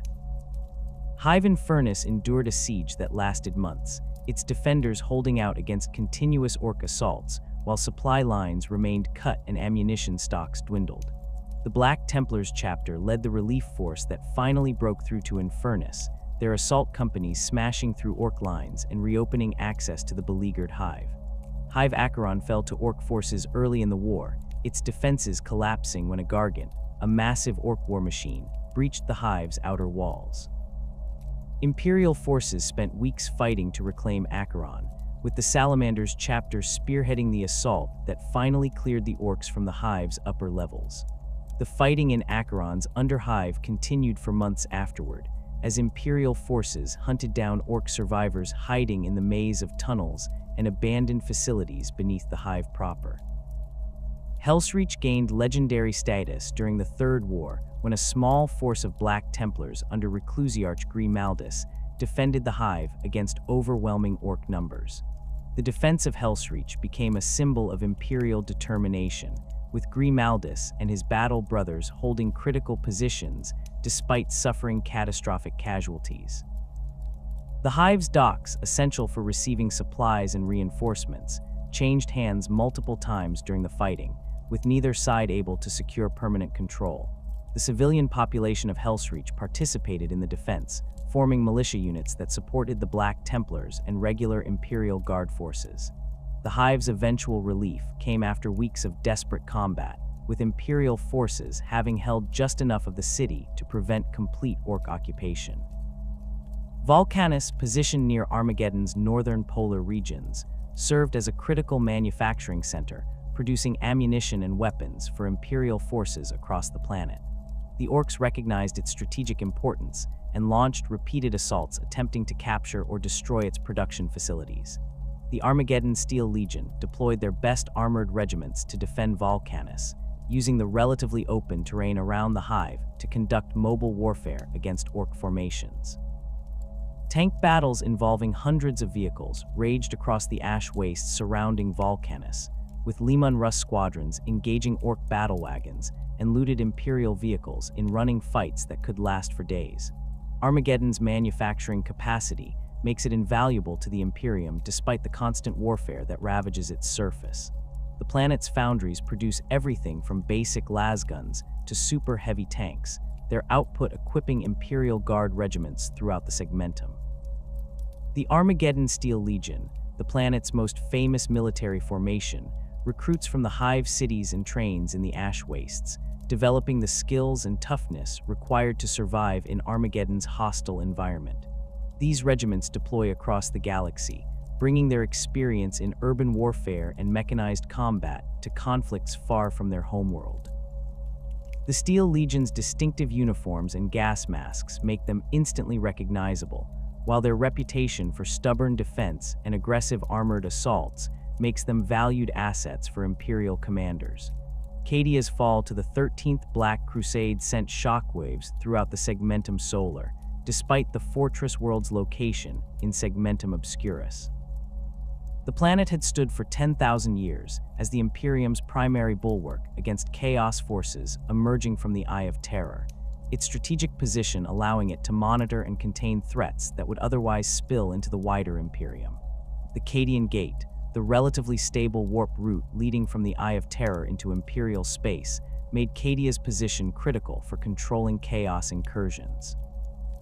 Abaddon the Despoiler's destruction of Cadia through the impact of a Blackstone fortress created the Cicatrix Maledictum, the great rift that now divides the galaxy, and has fundamentally altered the strategic situation facing the Segmentum Solar. The opening of the Great Rift created new defensive priorities throughout the Segmentum, as demon incursions began emerging from warp storms that previously posed only navigation hazards. Systems that had enjoyed relative safety due to their distance from the Eye of Terror suddenly found themselves under attack from demonic forces. The Inquisition's Ordo Malleus mobilized in response, coordinating with Space Marine chapters and Imperial Guard forces to contain these incursions before they could establish permanent footholds in real space. The Grey Knights deployed from Titan in unprecedented numbers, their strike forces engaging greater demons and demon princes across multiple war zones simultaneously. Belize Corona serves as another critical fortress world in the Segmentum, its position along a major warp route making it essential for controlling access to several densely populated sectors.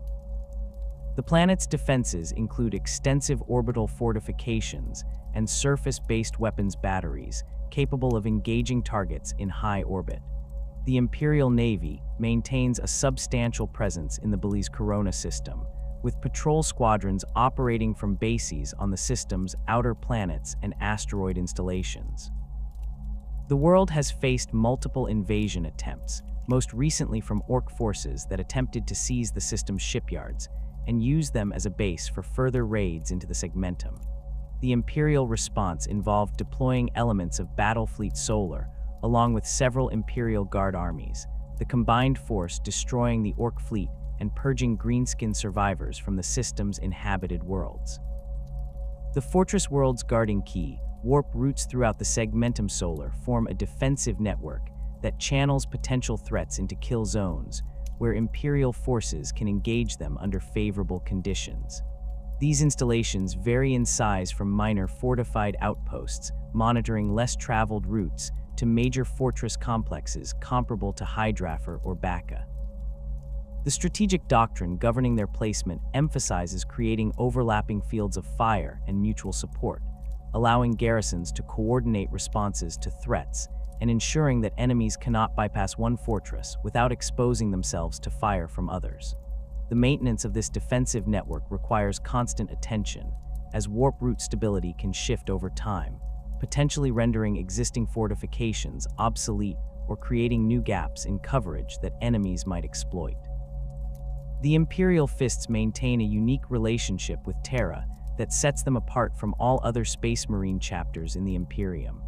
While most chapters claim distant homeworlds as their recruiting grounds and operational bases, the Imperial Fists consider Terra itself their spiritual home, though their fortress monastery is the massive mobile star fort known as the Phalanx. This vessel predates the Imperium itself, a relic from the dark age of technology that Rogel Dorn discovered and claimed during the Great Crusade. The Phalanx dwarfs conventional capital ships, its bulk comparable to a small moon, and its weapons capable of devastating entire fleets. The Fortress Monastery contains everything required for a Space Marine chapter to function independently: training facilities where scouts learn the arts of war, chapels where battle brothers venerate the Emperor and their Primarch, armories stocked with weapons dating back to the Heresy, and gene laboratories where apothecaries cultivate and monitor gene seed. The Phalanx typically maintains station in the Sol system, positioning itself between Terra and Mars, where its weapons can cover both worlds. When threats emerge elsewhere in the Segmentum or beyond, the Fortress Monastery translates into the warp, bringing its firepower to bear wherever Imperial forces require support. The vessel's presence in a system often proves decisive, as few enemies can withstand the concentrated fire from its lance batteries and macro cannons. During the War of the Beast in the 32nd millennium, when an Orc empire threatened Terra itself, the Phalanx served as a rallying point for Imperial forces, and its weapons helped break the Orc siege. The Fortress Monastery suffered severe damage during that conflict, requiring decades of repairs by Mechanicus tech priests who worked to restore systems they only partially understood. The chapter's role as Terra's primary defenders began during the Horus Heresy, when Rogel Dorn fortified the Imperial Palace against the coming siege. The Primarch's genius for defensive warfare transformed the palace into a fortress that could withstand even the combined might of traitor legions. Dorn personally oversaw the construction of new walls, the placement of defense batteries, and the creation of killing zones designed to channel attackers into prepared positions. When the siege came, the Imperial Fists held the walls alongside other loyalist forces, their discipline and tactical expertise proving crucial in preventing the traitors from breaching the inner sanctums where the Emperor fought Horus. The cost was catastrophic, with the legions suffering casualties that would have destroyed lesser formations, but they held long enough for the Emperor to confront the War Master. Following the heresy and the implementation of the Codex Astartes reforms, the Imperial Fists reluctantly divided into chapters, though Dorn himself initially resisted this change. The Primarch viewed the Legion's unity as essential for defending Terra and questioned whether smaller formations could adequately protect the throne world.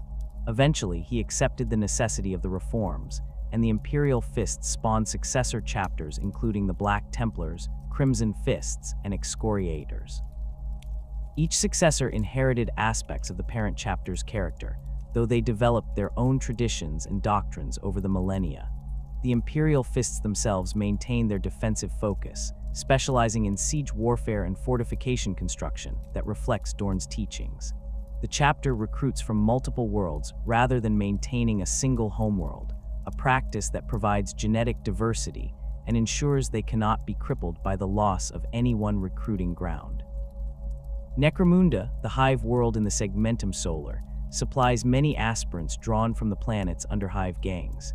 These recruits bring experience in close-quarters combat and survival in hostile environments, traits that serve them well during the brutal selection process.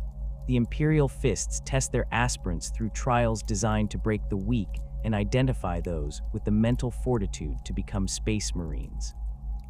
The process involves physical challenges that push candidates to their limits, psychological testing that probes for weakness or instability, and exposure to pain that would incapacitate normal humans. Those who survive become scouts, beginning their transformation into full battle brothers through gene seed implantation and hypnodoctrination. The Imperial Fist's gene seed carries a notable mutation that causes the Becher's gland and Susan membrane to fail to develop properly in most aspirants. This deficiency does not significantly impact combat effectiveness, as these organs provide capabilities that Space Marines rarely require in modern warfare. The chapter's apothecaries monitor gene seed purity carefully, maintaining detailed records of each battle brother's genetic markers and watching for signs of further degradation. The loss of Rogel Dorn during a Black Crusade in the 31st millennium meant the chapter could not access their Primarch's genetic material to refresh their gene seed stocks, forcing them to rely on the carefully preserved samples maintained since the heresy. This limitation makes gene seed recovery after battles absolutely critical, with apothecaries risking their lives to retrieve the progenitor glands from fallen battle brothers. The Black Templars represent the largest and most divergent of the Imperial Fist successor chapters.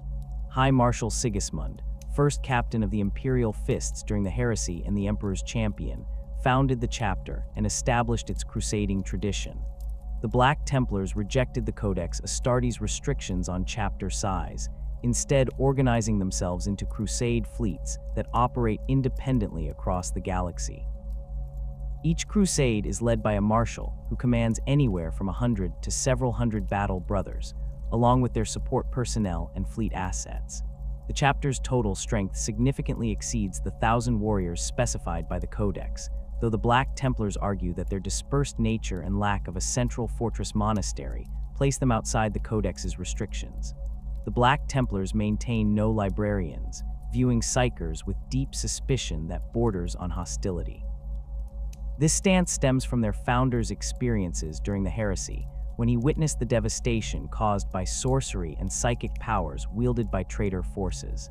The chapter instead relies on chaplains to provide spiritual leadership, with these warriors serving as the keepers of tradition and the enforcers of discipline. Emperor's champions, chosen by visions they believe come from the Emperor himself, lead the chapter's most critical assaults. These warriors don ancient suits of armor and wield the Black Sword, a relic weapon that has slain countless enemies over millennia of service. The position of Emperor's champion is temporary, lasting only until the warrior falls in battle or the vision's purpose is fulfilled, at which point another battle brother receives the calling. The chapter's crusading nature means they operate throughout the Segmentum Solar and beyond, their fleets following warp routes toward reported threats or responding to calls for aid from Imperial worlds. A Black Templar's crusade might spend decades in a single sector, prosecuting a campaign against Orc empires or purging heretical cults before moving on to the next war zone. This constant warfare shapes the chapter's character, producing warriors who know little beyond combat and who view negotiation or diplomacy as weakness. Their recruiting practices differ from standard Astartes procedures, as they take aspirants from worlds they liberate during their crusades rather than maintaining dedicated recruiting worlds.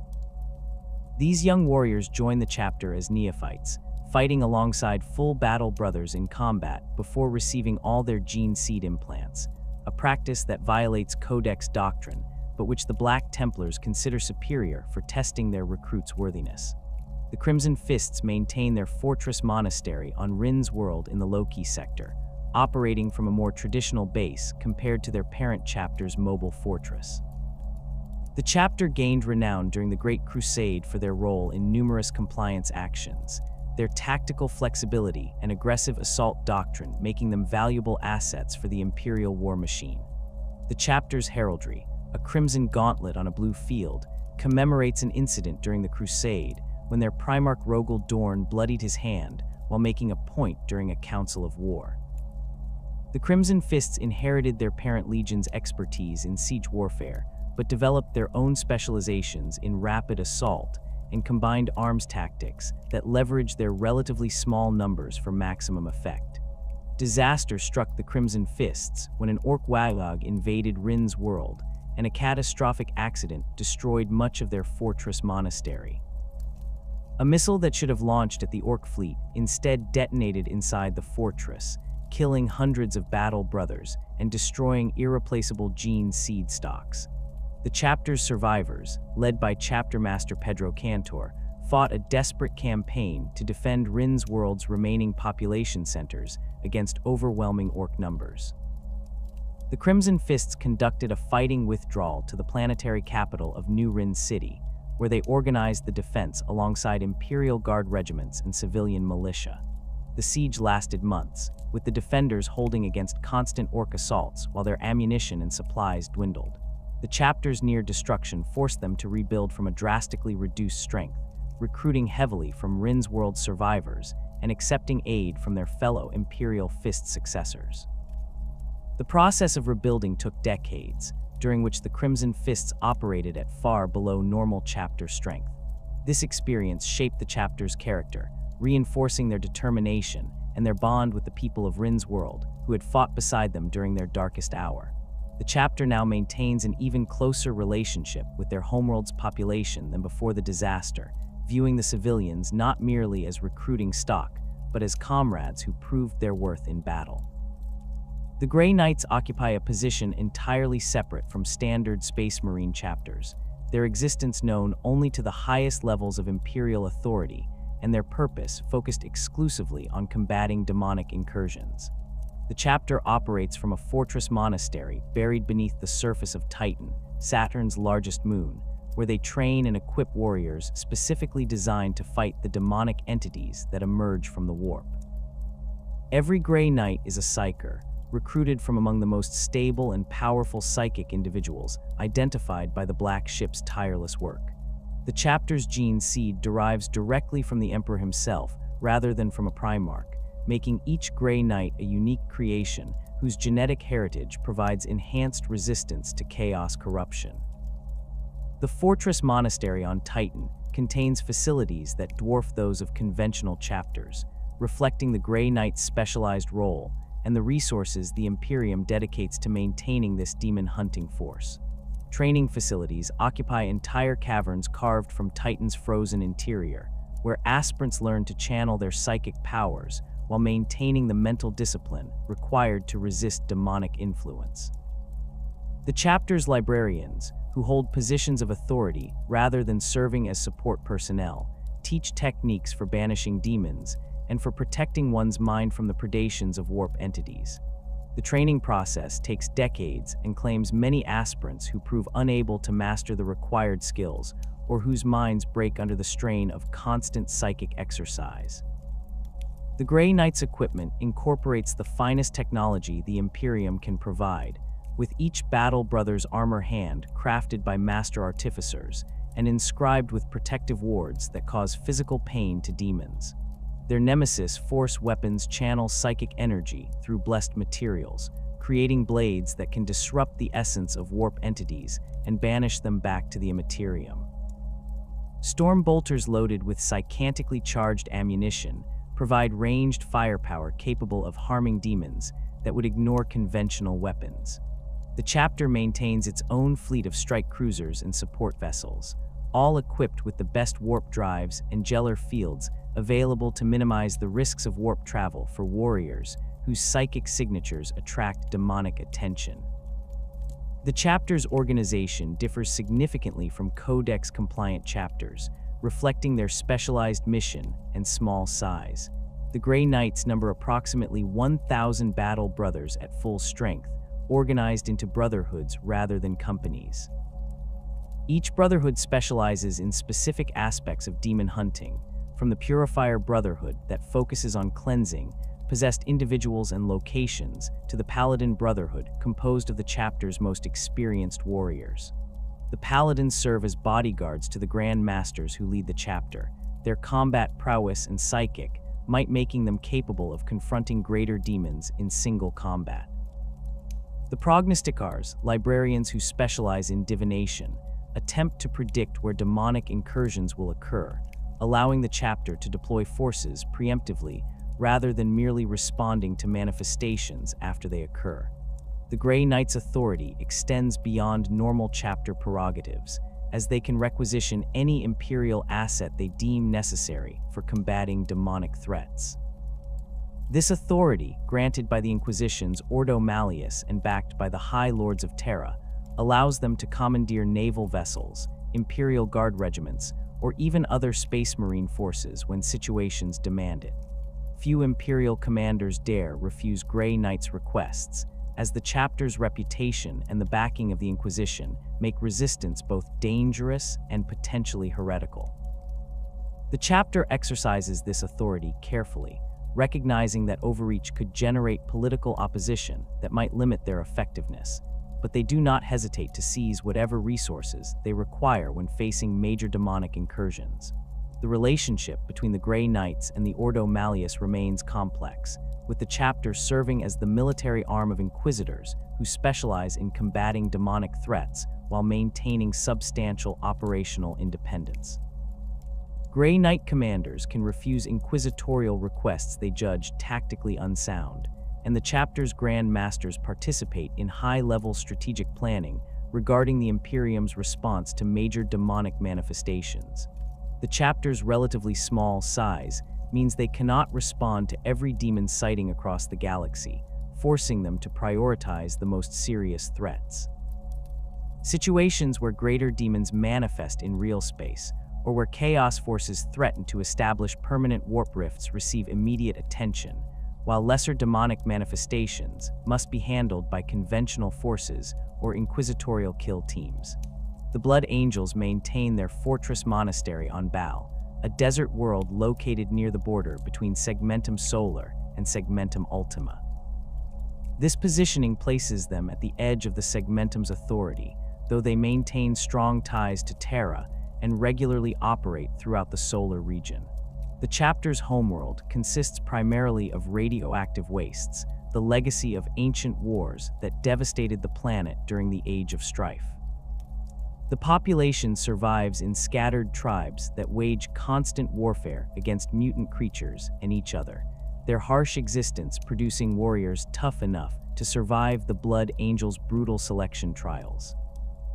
The fortress monastery rises from the desert like a crimson mountain, its walls carved from the living rock and its interior containing chapels, training halls, and the laboratories where the chapter's sanguinary priests work to understand and combat the genetic flaws that plague their gene seed. The Red Thirst and Black Rage represent the dual curses that haunt the Blood Angels and their successor chapters, genetic flaws that trace back to the death of their Primarch Sanguinius during the Horus Heresy. The Red Thirst manifests as an overwhelming desire to drink blood, a hunger that battle brothers must constantly resist through willpower and discipline. Those who succumb to the thirst lose themselves in savage bloodlust, becoming little better than the monsters they fight. The chapter's chaplains and sanguinary priests monitor battle brothers for signs of the thirst's progression, providing counseling and spiritual guidance to those who struggle with the affliction. The chapter maintains the facade that they have conquered this flaw, concealing from outsiders the true extent of the problem and the constant battle each warrior wages against his own nature. The Black Rage strikes without warning, overwhelming battle brothers with visions of Sanguinius's final moments as he fought Horus aboard the Warmaster's battle barge. Those who fall to the rage believe themselves to be their Primarch, reliving his last battle with such intensity that they lose all connection to their actual circumstances. The chapter cannot cure the Black Rage, and those who succumb to it are beyond saving. The Blood Angels place these fallen warriors in the Death Company, painting their armor black and marking them with red crosses before sending them into battle one final time. The Death Company fights with suicidal fury, seeking death in combat while their chaplains attempt to guide their rage toward the enemy. These warriors typically die during their first engagement, though some survive multiple battles, their enhanced physiology keeping them alive despite wounds that should be fatal. The Blood Angels' combat doctrine emphasizes aggressive assault tactics that leverage their genetic heritage from Sanguinius. The chapter excels at close-quarters combat, with their battle brothers wielding chainswords and power weapons with a skill that few other chapters can match. Their jump pack-equipped assault squads, known for their distinctive golden helmets, strike from the skies to engage enemy forces in brutal melee combat. The chapter's Sanguinary Guard, elite warriors who serve as the embodiment of the Blood Angels' martial prowess, wear golden armor styled after ancient Terran warriors, and wield master-crafted weapons that have claimed countless enemy lives. These veterans form the chapter's inner circle, their loyalty to the chapter master absolute, and their combat capabilities rivaling those of any warriors in the Imperium. The chapter maintains numerous successor chapters, more than almost any other first founding legion, despite the genetic flaws that plagued their gene seed. The Flesh Terrors, Angels and Carmine, Blood Drinkers, and dozens of other chapters all trace their lineage to Sanguinius, and all suffer from the Red Thirst and Black Rage to varying degrees. Some successors have developed their own methods for managing these afflictions, while others struggle more severely than their parent chapter. The Flesh Terrors in particular have earned a reputation for savagery that concerns even other Blood Angels successors, their battle brothers falling to the Black Rage at rates that threaten the chapter's long-term survival. The Blood Angels maintain contact with their successors, sharing information about potential treatments and coordinating responses when major threats emerge that require multiple chapters' involvement. The defense of Baal against Hive Fleet Leviathan tested the Blood Angels and their successors as never before. The Tyranid swarm emerged from the galactic east, its bioships overwhelming the system's defenses and landing countless organisms on Baal and its moons. The Blood Angels called their successors to aid in the defense, and dozens of chapters responded, bringing their full strength to bear against the Xenos threat. The fighting consumed the entire Baal system, with battle brothers making desperate stands against Tyranid swarms that threatened to overwhelm them through sheer numbers. The chapter's fortress monastery came under direct assault, its walls breached by bio-titans and carnifexes that tore through defensive positions. Commander Dante, the Blood Angels' chapter master and oldest living space marine, led the defense personally, his ancient armor and the Ax Mortalis claiming thousands of Tyranid lives. The intervention of the Indomitus Crusade, led by Primarch Robute Guilliman, arrived at a critical moment when the Blood Angels' defense seemed on the verge of collapse. The Primarch's fleet engaged the Tyranid bioships in orbit, while his ground forces reinforced the beleaguered defenders. Guilliman's presence and the fresh troops he brought turned the tide, allowing the Blood Angels to launch counterattacks that drove the Tyranids from their fortress monastery, and eventually from the system entirely. The Primarch's arrival also brought Primaris Space Marines, warriors created using improved gene seed and enhanced implantation procedures that Archmagos Belisarius Call had developed over 10,000 years. The Blood Angels initially viewed these newcomers with suspicion, uncertain whether the Primaris would suffer from the red thirst and black rage, but they gradually accepted them as the new warriors proved themselves in battle. Other notable chapters maintain presence or conduct operations throughout the Segmentum Solar, their fortress monasteries, or crusading fleets bringing space marine power to bear across the region. The Aurora chapter operates from their homeworld of Farport in the Segmentum's reaches, their battle brothers following Codex doctrine closely while maintaining their own traditions regarding honor and battlefield conduct. The Sons of Guilliman crusade through the Segmentum regularly, their fleet-based chapter seeking out threats to Imperial worlds and responding to calls for aid from planetary governors. The Red Scorpions, a chapter whose origins remain mysterious and whose gene seed purity exceeds that of most other chapters, maintain a fortress monastery on Zebus Minoris and regularly deploy forces to combat chaos and Xenos threats throughout the region. The Death Watch maintains watch fortresses throughout the Imperium, including several within the Segmentum Solar, where they coordinate operations against Xenos threats that require specialized knowledge and tactics. This chamber militant of the Ordo Xenos recruits battle brothers from chapters operating throughout the region, seconding them for extended service hunting aliens. These warriors retain their chapter heraldry on one shoulder pad while painting the rest of their armor black and bearing the Deathwatch insignia. The experience gained during Deathwatch service proves invaluable when battle brothers return to their parent chapters, bringing knowledge of Xenos' capabilities and weaknesses that benefits their entire chapter.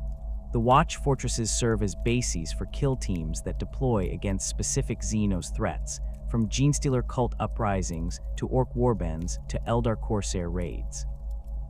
The Inquisition operates throughout the Segmentum Solar, with an authority that supersedes all other Imperial institutions, save the High Lords themselves.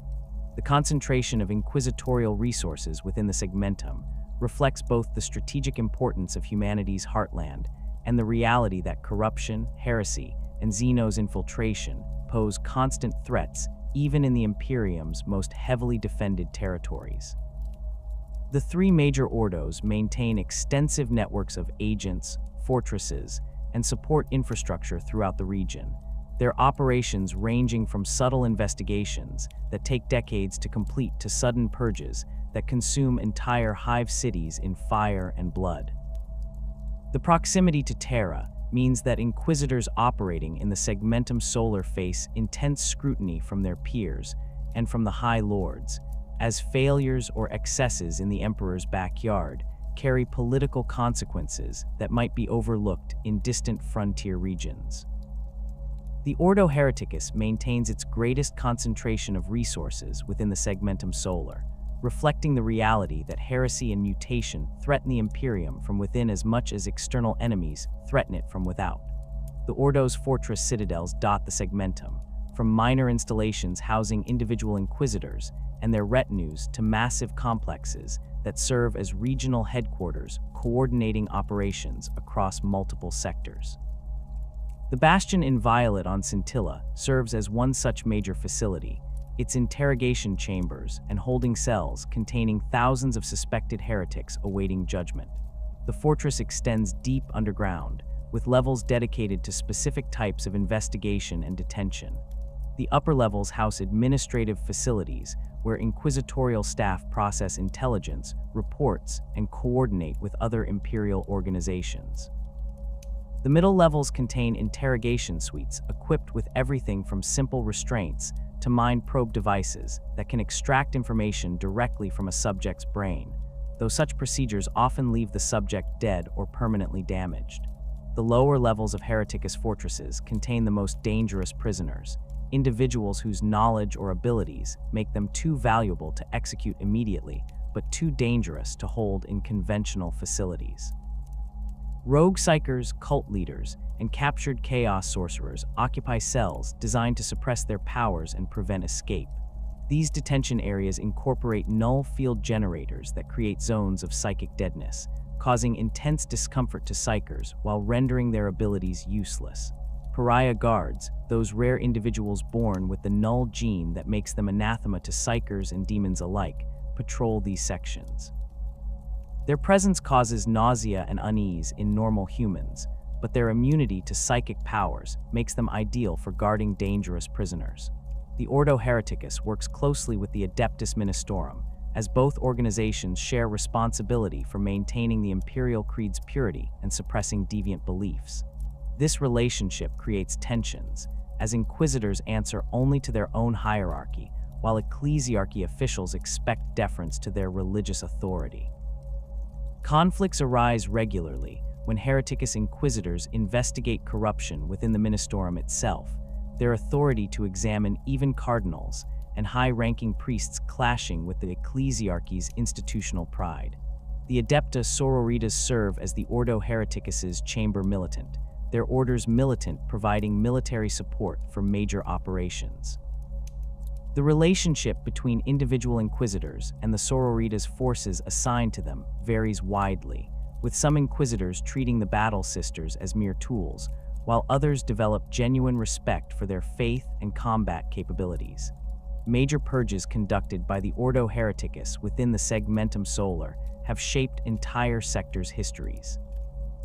The cleansing of Gathalamer in the 39th millennium began when Inquisitor Covenant uncovered evidence of widespread chaos cult activity throughout the Hive world's upper spires. What started as targeted arrests of suspected cultists expanded into a full purge when interrogations revealed that the corruption extended into the planetary government and even the local Adeptus Arbites precincts. Covenant declared exterminatus, but before the order could be carried out, the Fabricator General of Mars intervened, arguing that Gathalamer's forge complexes were too valuable to destroy. The compromise involved deploying multiple Imperial Guard armies to conduct a ground purge, with entire hive levels being systematically cleared and their populations screened for corruption. The operation lasted 3 years and resulted in the execution of approximately 2 billion people, yet Gathalamer's industrial capacity was preserved.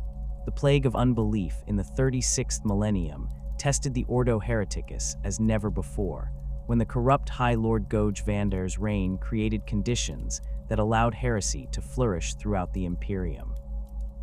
The Segmentum Solar suffered particularly severely, as Vandar's control over Terra and his manipulation of the ecclesiarchy created confusion about what constituted proper faith. Inquisitors attempting to investigate corruption found themselves accused of heresy by Vandar's supporters, while actual heretics exploited the chaos to establish cults and conduct forbidden rituals. The eventual resolution came when Sebastian Thor led a reformation of the Imperial Creed in Vandar, was executed by the Adeptus Custodes, but the damage took centuries to repair. The Ordo Hereticus gained substantial new authority in the aftermath, as the High Lords recognized that preventing another such catastrophe required giving the Inquisition greater power to investigate and purge corruption, even at the highest levels of imperial society.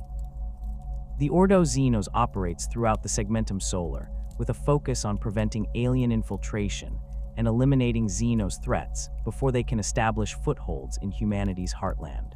The concentration of wealth and population in the Segmentum makes it an attractive target for various alien species, from Eldar corsairs seeking slaves and plunder to Tau water caste agents attempting to spread their ideology among disaffected Imperial citizens. The Ordo maintains watch stations along major trade routes, their agents screening merchant vessels for signs of Xenos contamination or smuggled alien artifacts. These inspections can take weeks, with inquisitorial staff examining cargo manifests, interviewing crew members, and conducting detailed scans of vessels' holds. Merchants who resist inspection face immediate seizure of their ships and arrest of their crews, as the Ordo Xenos tolerates no interference with its mandate to protect humanity from alien threats. Genestealer cult infiltration represents one of the Ordo Xenos' primary concerns within the Segmentum Solar. These cults begin when a single genestealer, a vanguard organism from Tyranid hive fleets, infects a human host with its genetic material. The victim's children carry genestealer genes, appearing mostly human, but possessing enhanced strength and an instinctive loyalty to the cult. Successive generations become increasingly alien in appearance, until the fourth generation produces Pura strain genestealers identical to the original organism. The cult grows in secret, its members infiltrating all levels of society while awaiting the arrival of the hive fleet that will consume their world. The cult's psychic beacon, generated by the collective consciousness of thousands of infected individuals, calls to the hive fleet across the void, guiding it toward fresh biomass. The Ordo Xenos has developed extensive protocols for identifying and eliminating genestealer cults before they can summon their tyrannid masters. Inquisitors look for patterns in crime statistics, unusual birth rates, or reports of purple-skinned mutants in underhives. Once a cult is identified, the response must be swift and overwhelming, as genestealers possess superhuman combat abilities, and the cult's human members fight with fanatical determination. The Death Watch frequently deploys kill teams to eliminate identified cult leadership, their specialized training and equipment making them ideal for conducting surgical strikes against Xenos threats. Larger infestations require conventional military force, with Imperial Guard regiments conducting block-by-block searches of infected areas, while inquisitorial staff screen civilians for signs of genestealer taint. The Magos Biologiz incident on Dolomer 4 demonstrated the dangers of genestealer infiltration, even in heavily defended systems. The Forge World's tech priests discovered what they believed to be an STC fragment in an ancient ruin, not realizing that genestealers had established a nest within the structure. The Xenos infected several tech priests during the initial exploration, and the cult spread through the Forge's workforce over the following decades. The Mechanicus's practice of replacing biological components with mechanical augmentations actually accelerated the cult's growth, as infected tech priests could conceal their alien nature beneath layers of cybernetics.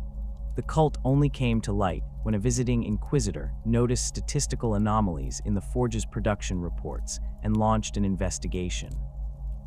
The Purge required deploying Skitarii legions to storm infected facilities, while Deathwatch kill teams hunted cult leaders through the Forge's maze of corridors and manufactorums. The Mechanicus lost approximately 30% of Dolomer 4's tech priest population, and several of the Forge's most valuable production lines had to be shut down permanently due to contamination. The Ordo Malleus operates from Titan and maintains watch fortresses throughout the Segmentum Solar, their mission focused on combating demonic incursions and chaos corruption in all its forms. The opening of the Cicatrix Maledictum fundamentally altered the strategic situation facing the Ordo Malleus, as warp storms and demonic manifestations increased dramatically throughout the Segmentum. Systems that had enjoyed relative safety for millennia suddenly found themselves under assault from entities that should not exist in real space. The Ordo's response involved mobilizing its full resources, with Inquisitors coordinating responses across multiple sectors simultaneously, while the Grey Knights deployed from Titan in unprecedented numbers. The fortress citadels maintained by the Ordo Malleus incorporate defenses designed specifically to resist demonic assault. Hexagrammic wards inscribed on walls and floors create zones of stability that make it difficult for demons to manifest, while null field generators similar to those used in Hereticus facilities disrupt the warp energies that sustain demonic entities in real space.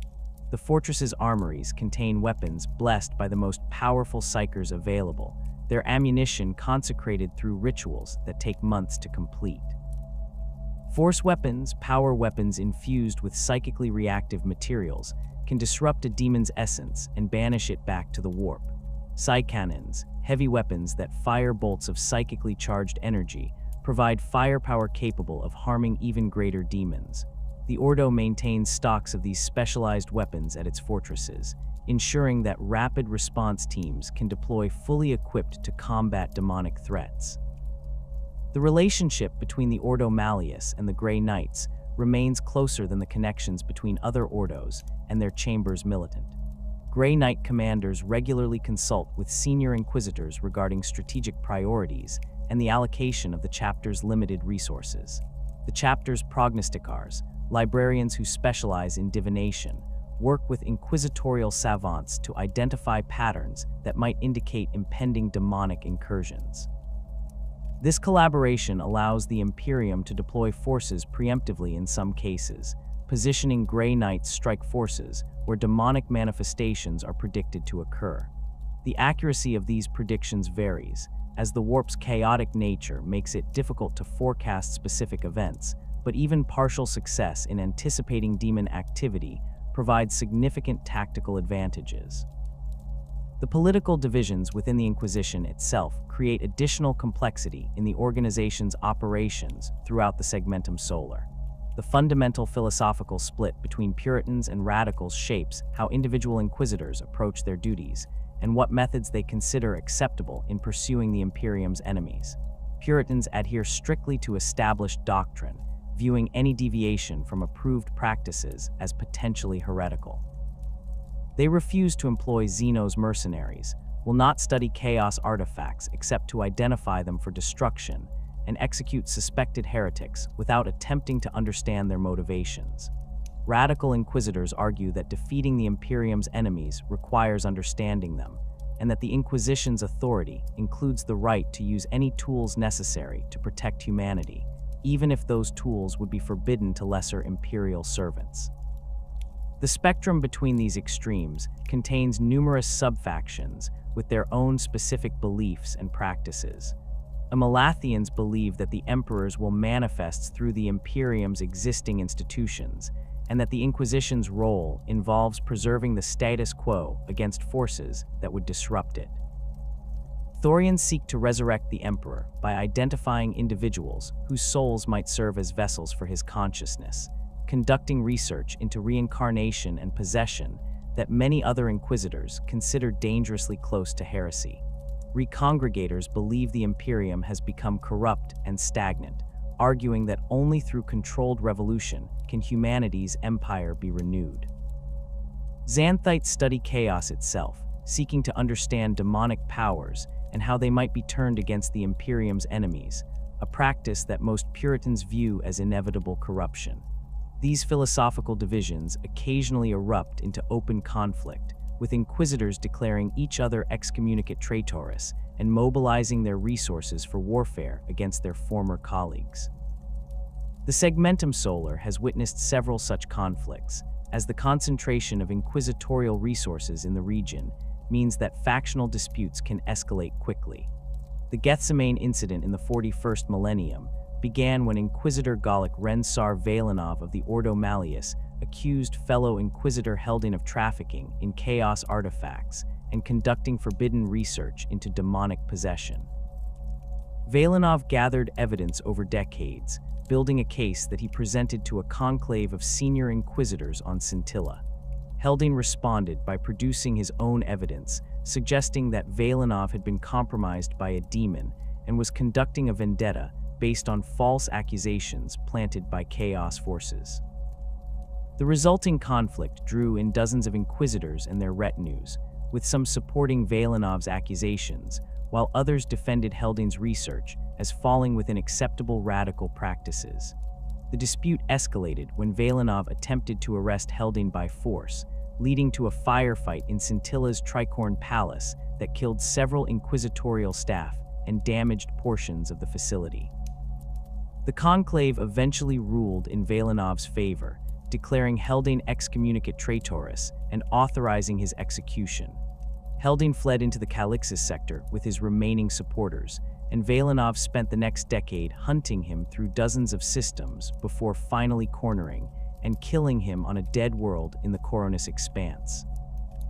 The entire affair demonstrated both the Inquisition's internal divisions and the difficulty of resolving disputes between Inquisitors, who each claim absolute authority to interpret the Emperor's will. Famous Inquisitors who have operated from the Segmentum Solar include individuals whose careers exemplify different approaches to the Inquisition's mandate. Gregor Eisenhorn began his career as a staunch Puritan, viewing any compromise with chaos or Xenos as unacceptable and executing suspected heretics without hesitation. His investigations into chaos cults operating in the Helican subsector led him deeper into understanding how chaos corruption spreads and how cultists think. Over decades of service, Eisenhorn gradually adopted more radical methods, eventually binding a demon named Cherubale into a host body and using the entity as a weapon against other chaos forces. This transformation from Puritan to radical demonstrates how exposure to the Imperium's enemies can change an Inquisitor's perspective, though many of Eisenhorn's former allies came to view him as corrupted and potentially heretical himself. Gideon Ravener, Eisenhorn's former interrogator, who became an Inquisitor in his own right, suffered catastrophic injuries during an investigation that left him a quadriplegic confined to a life support chair. His psychic abilities, already formidable, became his primary tools for conducting investigations and combating the Imperium's enemies. Ravener's career focused on combating chaos cults in the Scaras sector, his investigations uncovering connections between apparently unrelated heretical groups and revealing larger conspiracies that threatened entire subsectors. His methods emphasized intelligence gathering and careful planning over direct confrontation, though when violence became necessary, his retinue and his own psychic powers proved devastatingly effective. The Inquisition's relationship with the Adeptus Mechanicus generates constant friction, as the tech priests' pursuit of knowledge and their autonomous status create situations where Mechanicus activities conflict with inquisitorial priorities. The Mechanicus' practice of studying Xenos technology violates the Ordo Xenos' doctrine that alien artifacts should be destroyed rather than examined. Tech priests argue that understanding Xenos technology allows the Imperium to develop countermeasures and potentially adapt useful innovations for human use, while Inquisitors counter that such research risks corruption and that Xenos artifacts often contain hidden dangers. The Treaty of Olympus grants the Mechanicus substantial autonomy, but Inquisitors possess authority to investigate tech priests suspected of tech heresy, creating a legal gray area that both organizations exploit when it serves their interests. The conflict over archaeotech recovery exemplifies these tensions. The Mechanicus claims exclusive rights to explore ancient human ruins and recover lost technology, viewing such sites as sacred and their contents as belonging properly to the machine cult. The Inquisition argues that some archaeotech sites contain dangers that require inquisitorial oversight, from ancient AI systems that might awaken and threaten humanity to chaos-corrupted technology left behind by traitor forces during the heresy. Disputes over specific sites have occasionally escalated to armed confrontation, with Skitarii forces and inquisitorial stormtroopers facing off while their superiors negotiate. The usual resolution involves allowing Mechanicus tech priests to conduct the actual recovery work, while inquisitorial observers monitor for signs of corruption or heresy, though neither side finds this arrangement entirely satisfactory. The Inquisition's relationship with Space Marine chapters proves equally complex. The Astartes maintain that their loyalty to the Emperor is absolute, and that their gene-forged nature makes them resistant to the corruption that afflicts baseline humans. Most Inquisitors accept this claim, recognizing that Space Marines represent humanity's finest warriors, and that alienating entire chapters would be strategically foolish. However, the Inquisition has investigated Space Marine chapters suspected of deviating from Imperial doctrine, and several chapters have been declared excommunicate traitores after inquisitorial investigations uncovered evidence of chaos corruption or other heresies. The Space Marines' military power means that such declarations must be backed by overwhelming force, typically requiring the deployment of other Astartes chapters along with Imperial Guard armies and naval assets. The Months of Shame demonstrated the dangers of conflict between the Inquisition and Space Marines. Following the First War for Armageddon, Inquisitor Cisneros ordered the execution or mind-wiping of billions of Imperial Guard soldiers and civilians who had witnessed demonic manifestation. The Space Wolves chapter objected to these killings, viewing them as dishonorable and unnecessary. When Cisneros attempted to extend the purge to include Space Wolves who had fought in the war, the chapter responded with force, attacking inquisitorial vessels and freeing prisoners scheduled for execution. The conflict escalated when the Grey Knights deployed to support the Inquisition, leading to battles between Space Marine chapters that should have been allies. The eventual resolution required negotiation at the highest levels of Imperial authority, with the Space Wolves agreeing to accept limited mind wiping of their warriors, while the Inquisition acknowledged that the purge had been excessive. The absolute authority claimed by the Inquisition in matters of faith and loyalty creates situations where individual inquisitors can override local imperial authorities and commandeer whatever resources they deem necessary.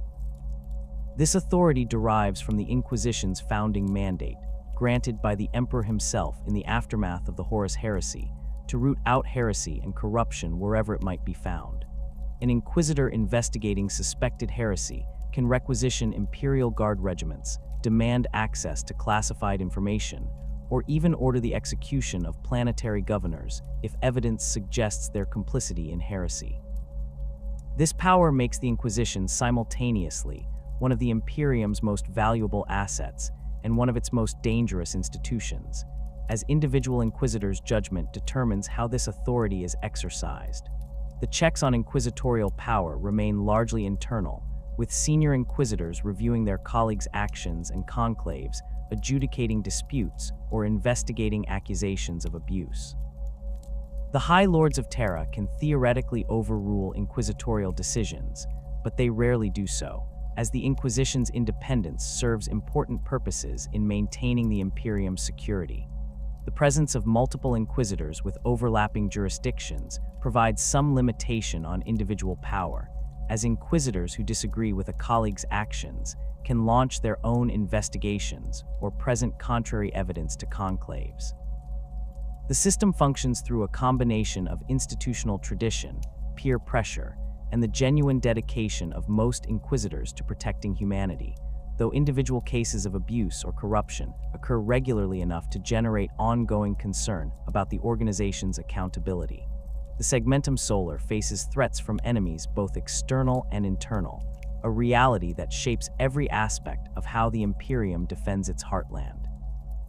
The concentration of wealth, population, and strategic infrastructure within the Segmentum makes it an attractive target for forces that seek humanity's destruction or corruption.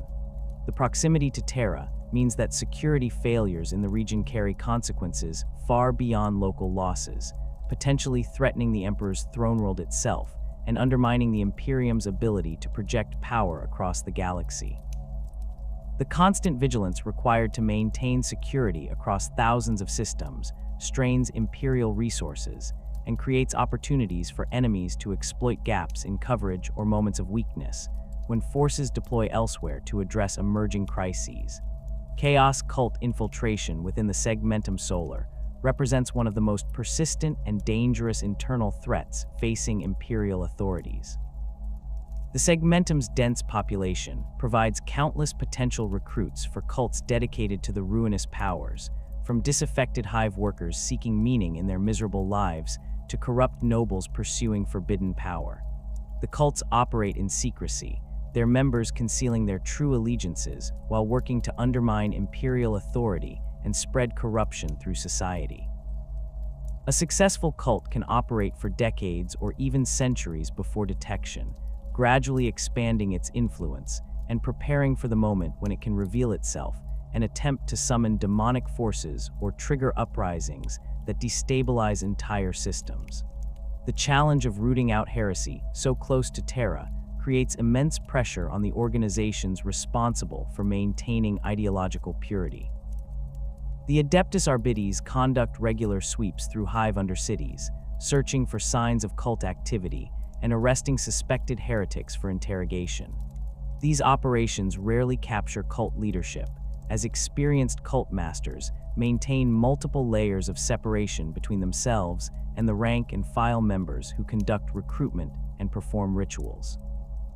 The Archives instead focus on disrupting cult activities, breaking up cells before they can grow large enough to pose serious threats, and gathering intelligence that might lead to more significant targets.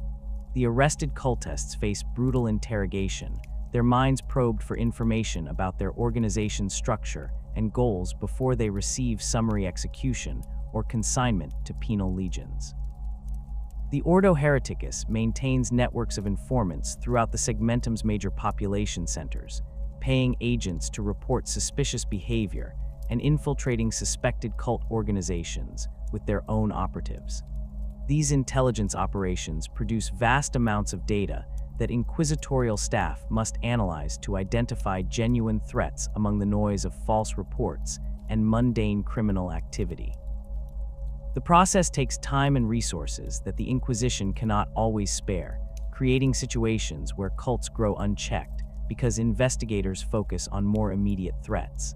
The cult of the Broken Aquila on Sophia Magna operated for 3 centuries before an inquisitorial investigation uncovered its existence, by which point it had infiltrated the planetary government and controlled several major industrial combines. The purge required deploying Imperial Guard regiments to storm government facilities and conducting mass executions that killed approximately 5 million people, including many who were not cult members, but whose associations made them suspect. The eternal vigilance required in the Imperium's heart creates a climate of suspicion and paranoia that affects all levels of society. Citizens learn to report neighbors whose behavior seems unusual. Workers inform on colleagues who express dissatisfaction with imperial rule, and children denounce parents who speak carelessly about the emperor or the Imperium's institutions. The Ministorum encourages this culture of mutual surveillance, preaching that identifying heretics represents a sacred duty and that failure to report suspected corruption makes one complicit in heresy. The system generates enormous numbers of accusations, most of which prove baseless, but the alternative of allowing genuine heretics to operate freely is considered unacceptable. The innocent suffer alongside the guilty, as the Imperium's institutions prioritize security over individual justice and accept that some degree of collateral damage is inevitable when hunting enemies who hide among loyal citizens. Notable uprisings within the Segmentum Solar have tested Imperial responses and demonstrated both the effectiveness of security measures and the persistent danger posed by internal enemies. The Macharian schism in the 41st millennium began when a charismatic preacher named Bucharest established a cult that claimed the emperor had chosen him to reform the Imperium's corrupt institutions. The cult spread rapidly through several sectors, its message resonating with populations frustrated by the administratum's inefficiency and the Ministorum's demands for ever-increasing tithes. Bucharest eventually declared independence from Terra, establishing his own government and claiming religious authority equal to the ecclesiarch. The Imperium's response involved deploying multiple crusade fleets and dozens of Imperial Guard armies to reconquer the rebellious systems.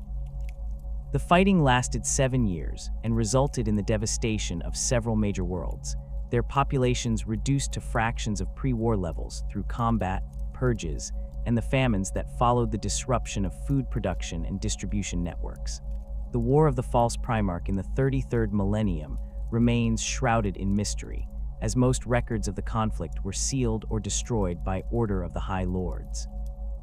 What is known suggests that a figure claiming to be one of the lost Primarchs appeared in the Segmentum Solar and gathered substantial military support, including several Space Marine chapters that declared for this pretender.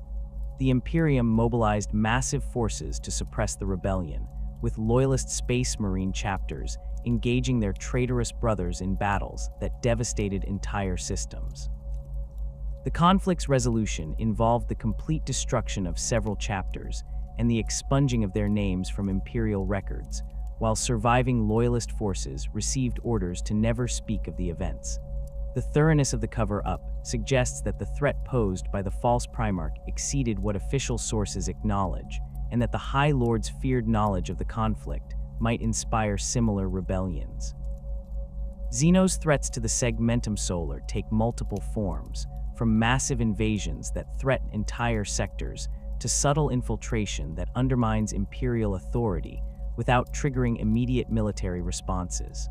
Orc-Wags represent the most straightforward Xeno's threat, as greenskin warbosses periodically gather enough forces to launch invasions of Imperial territory.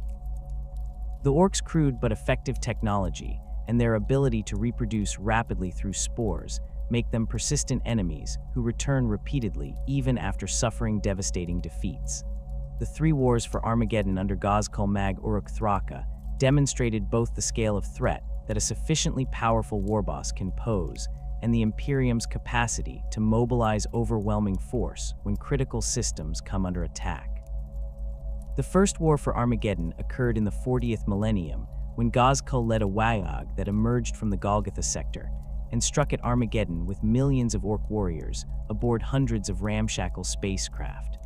The Orcs overwhelmed the system's orbital defenses through sheer numbers, their attack craft swarming Imperial defense platforms, while larger vessels battered their way through the defensive grid.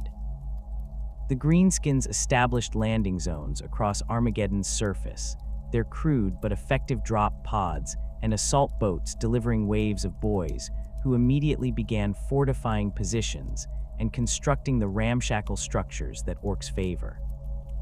The Imperial Guard regiments garrisoning Armageddon fought desperately to contain the invasion, but the Orcs' numbers and their ability to rapidly reinforce success points allowed them to seize control of large portions of the planet's ash wastes and several smaller hive cities.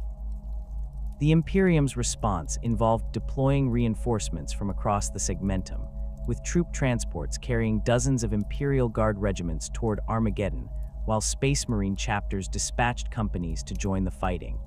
The Blood Angels committed substantial forces to the campaign, their assault marines conducting drop operations against Orc positions, while their armored companies supported Imperial Guard advances. The Ultramarines deployed 3 companies that focused on reclaiming hive cities that had fallen to Orc occupation, their tactical flexibility and adherence to Codex doctrine proving effective against the Orcs' more chaotic approach to warfare. The Salamanders contributed forces that specialized in close-quarters combat, their flamers and meltaguns ideal for clearing Orcs from the confined spaces of hive interiors. The fighting lasted 2 years before Imperial forces finally drove the Orcs from Armageddon's major population centers, though substantial greenskin populations remained in the ash wastes and under hives. Gazkul himself escaped the planet aboard a looted Imperial cruiser, taking his most powerful knobs with him, while leaving the bulk of his Wayag to continue fighting.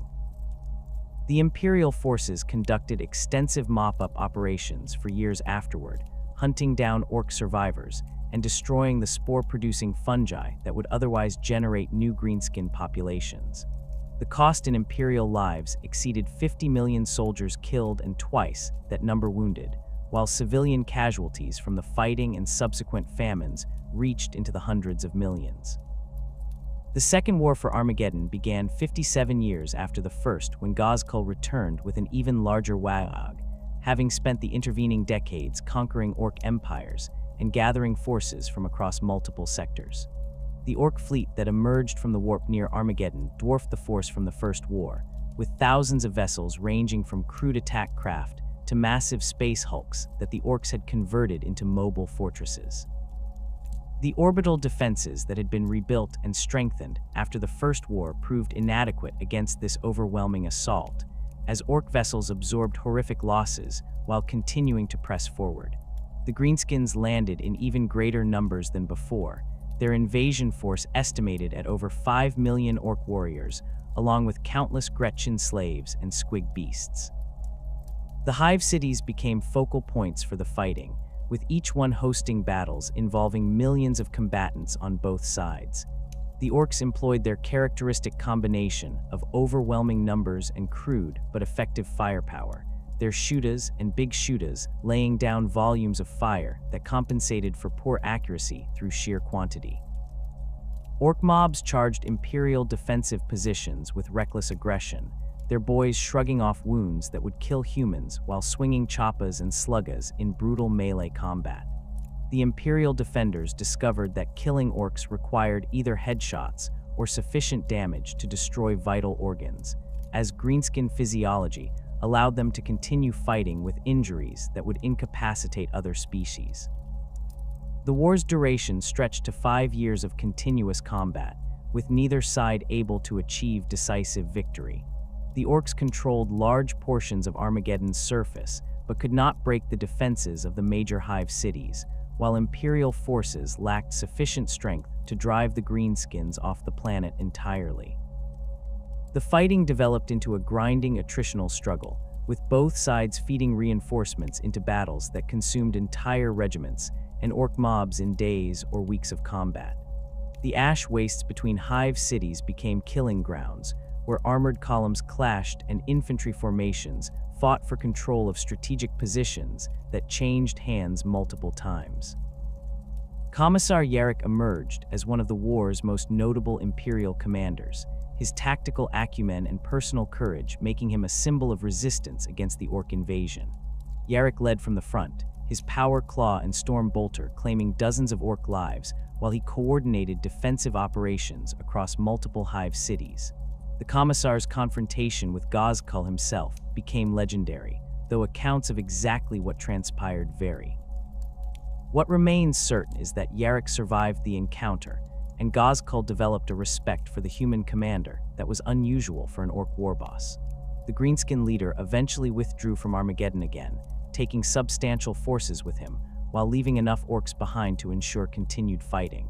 The Third War for Armageddon began in the 41st millennium, when Ghazghkull returned yet again, this time with a wa'og that exceeded even his previous invasions in scale.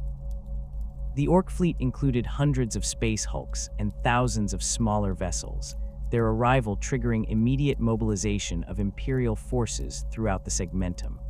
The High Lords recognized that allowing Armageddon to fall would create a gap in Imperial defenses that could allow orc forces to strike deeper into the Segmentum's core territories. The response involved deploying over 50 Imperial Guard armies and requesting aid from dozens of Space Marine chapters, creating one of the largest concentrations of Imperial military power assembled outside major crusades. The fighting in the Third War reached levels of intensity that exceeded even the previous conflicts, with individual hive cities hosting battles that involved millions of combatants and lasted for months or years. Hive Hades saw particularly brutal combat as orc forces attempted to seize its plasma reactors, which would have given them control over power generation for a significant portion of Armageddon's industrial capacity. The Steel Legion regiments defending Hades fought by building battles through the Hive's industrial sectors, their lasguns and auto cannons engaging orc mobs at point-blank range in corridors choked with smoke and debris. The defenders employed demolition charges to collapse sections of the Hive on advancing orcs, accepting the loss of infrastructure as preferable to allowing Greenskins to advance. Hive Infernus endured a siege that tested its defenders' endurance and resolve as orc forces surrounded the city and cut its supply lines. The garrison, composed of Steel Legion veterans and PDF forces, rationed ammunition and food while maintaining defensive positions against continuous orc assaults. The orcs employed their characteristic lack of subtlety, launching frontal attacks against Infernus's walls, with mobs of boys supported by looted Imperial tanks and orc-built battle wagons. The defenders' ammunition stocks dwindled as weeks stretched into months, forcing them to recover weapons and ammunition from fallen orcs and to manufacture improvised explosives from industrial chemicals. The Black Templars chapter broke through to Infernus after 3 months of siege, their assault companies smashing through orc lines and reopening supply routes to the beleaguered Hive. The fighting across Armageddon continued for years, with neither side able to achieve decisive victory despite the massive forces committed by both the Imperium and the orcs. The war demonstrated both the resilience of Imperial defenses when properly motivated and supplied, and the persistent danger posed by orc wags that gather sufficient momentum. Ghazghkull's eventual departure from Armageddon to pursue other objectives left substantial orc forces still fighting across the planet, ensuring that combat operations would continue indefinitely even without the warboss's direct leadership. Tyranid Hive fleet tendrils probing into the Segmentum Solar represent a more recent but increasingly serious threat. The Tyranids' first major contact with the Imperium occurred when Hive fleet Behemoth emerged from the intergalactic void and struck at the eastern fringe, but subsequent Hive fleets have sent tendrils toward the galactic core and the Segmentum Solar's territories. These splinter fleets consist of bioships that travel through the void, consuming biomass from any worlds they encounter, their numbers growing with each successful feeding. The hive mind that directs Tyranid forces demonstrates frightening adaptability, with organisms evolving new capabilities in response to Imperial tactics and weapons. The appearance of Hive Fleet Leviathan's tendrils near the Segmentum's borders triggered emergency responses from naval forces and the mobilization of Imperial Guard armies to defend threatened systems. The Tyranids' approach differs fundamentally from Orc invasions, as the Hive fleets consume everything organic on worlds they attack, leaving lifeless rocks stripped of all biological matter. This total consumption means that systems in the path of Tyranid advance face not merely conquest but complete annihilation, with no possibility of eventual liberation or reconstruction.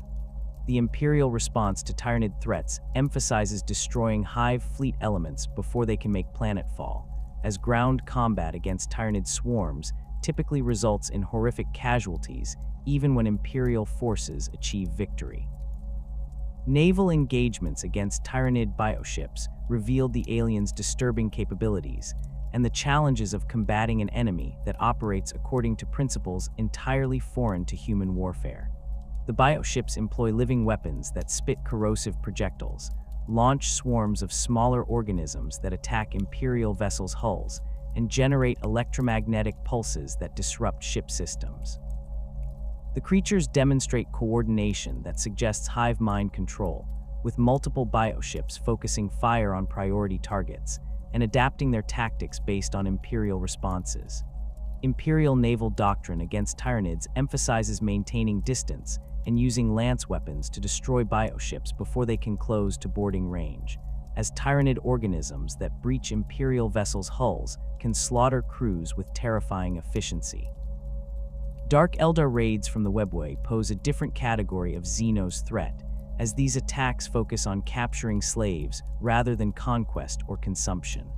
The Dark Kin emerge from webway portals without warning, their raiders striking at isolated settlements or poorly defended hive sectors before disappearing back into the webway with their captives.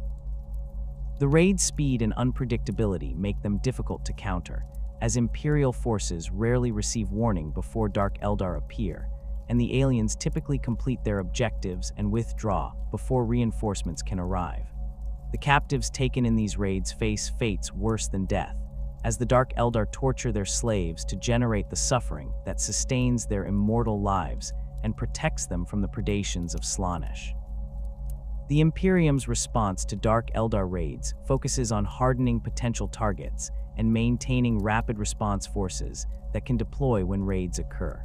Hive cities in regions where Dark Eldar activity has been reported install additional security measures, from increased Arbites patrols to the construction of fortified shelters where civilians can retreat during attacks.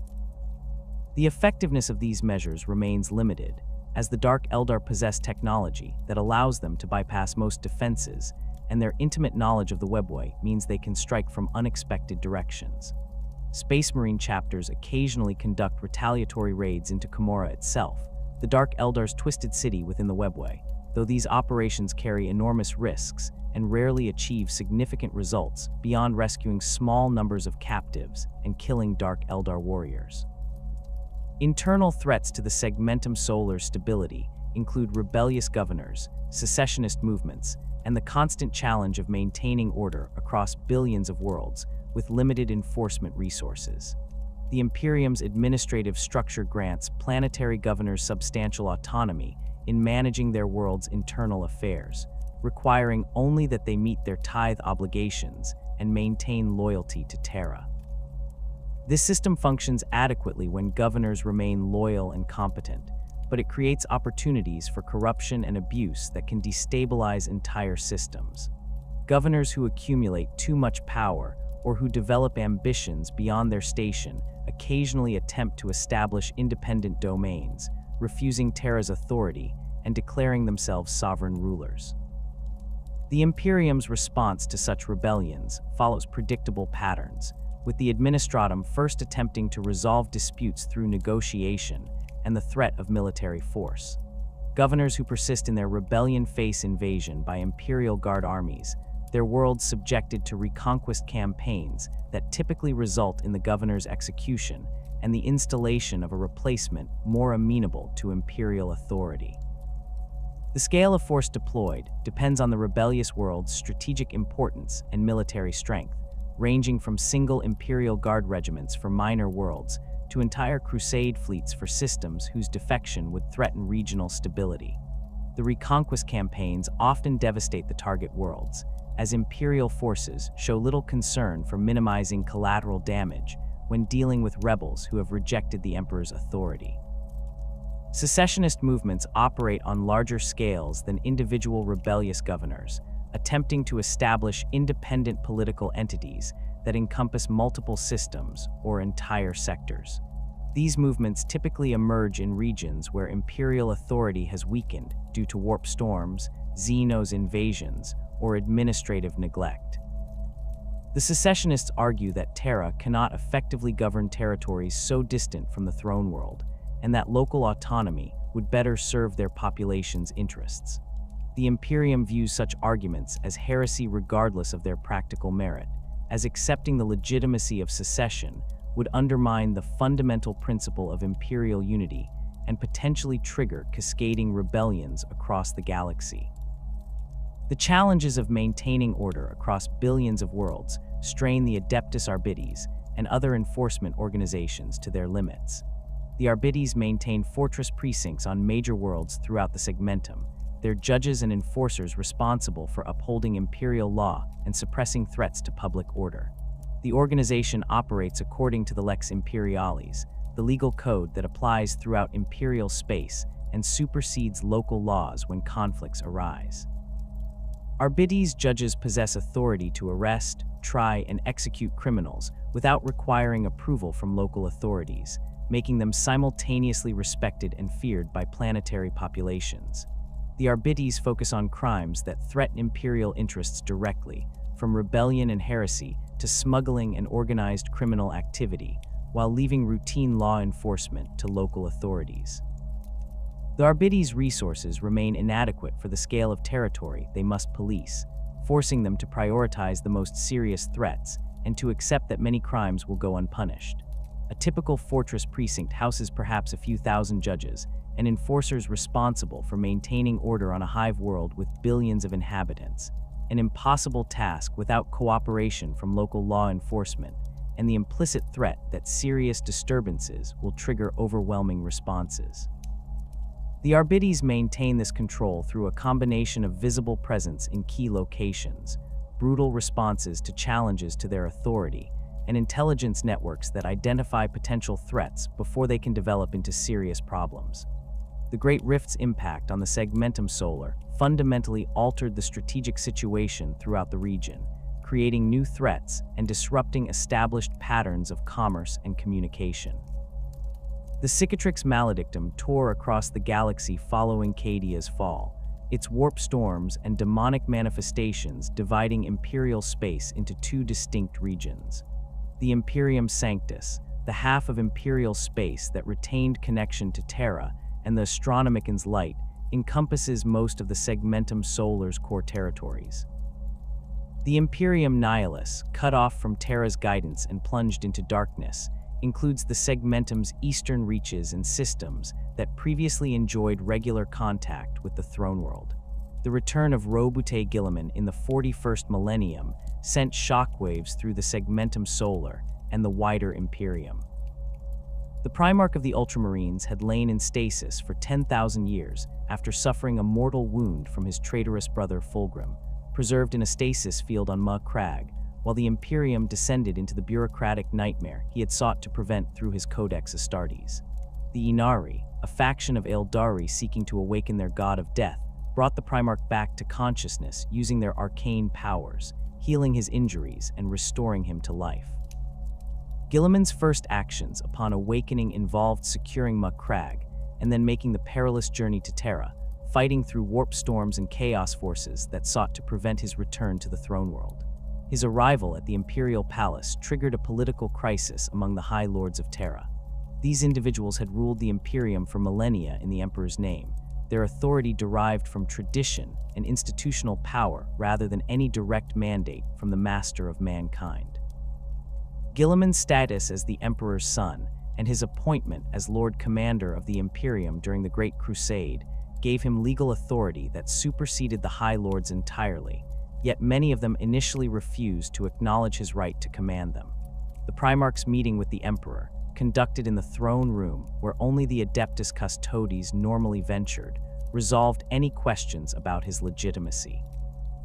Whatever communication passed between father and son during that encounter, Guilliman emerged with the backing of the custodians and the clear mandate to reform the Imperium's governance.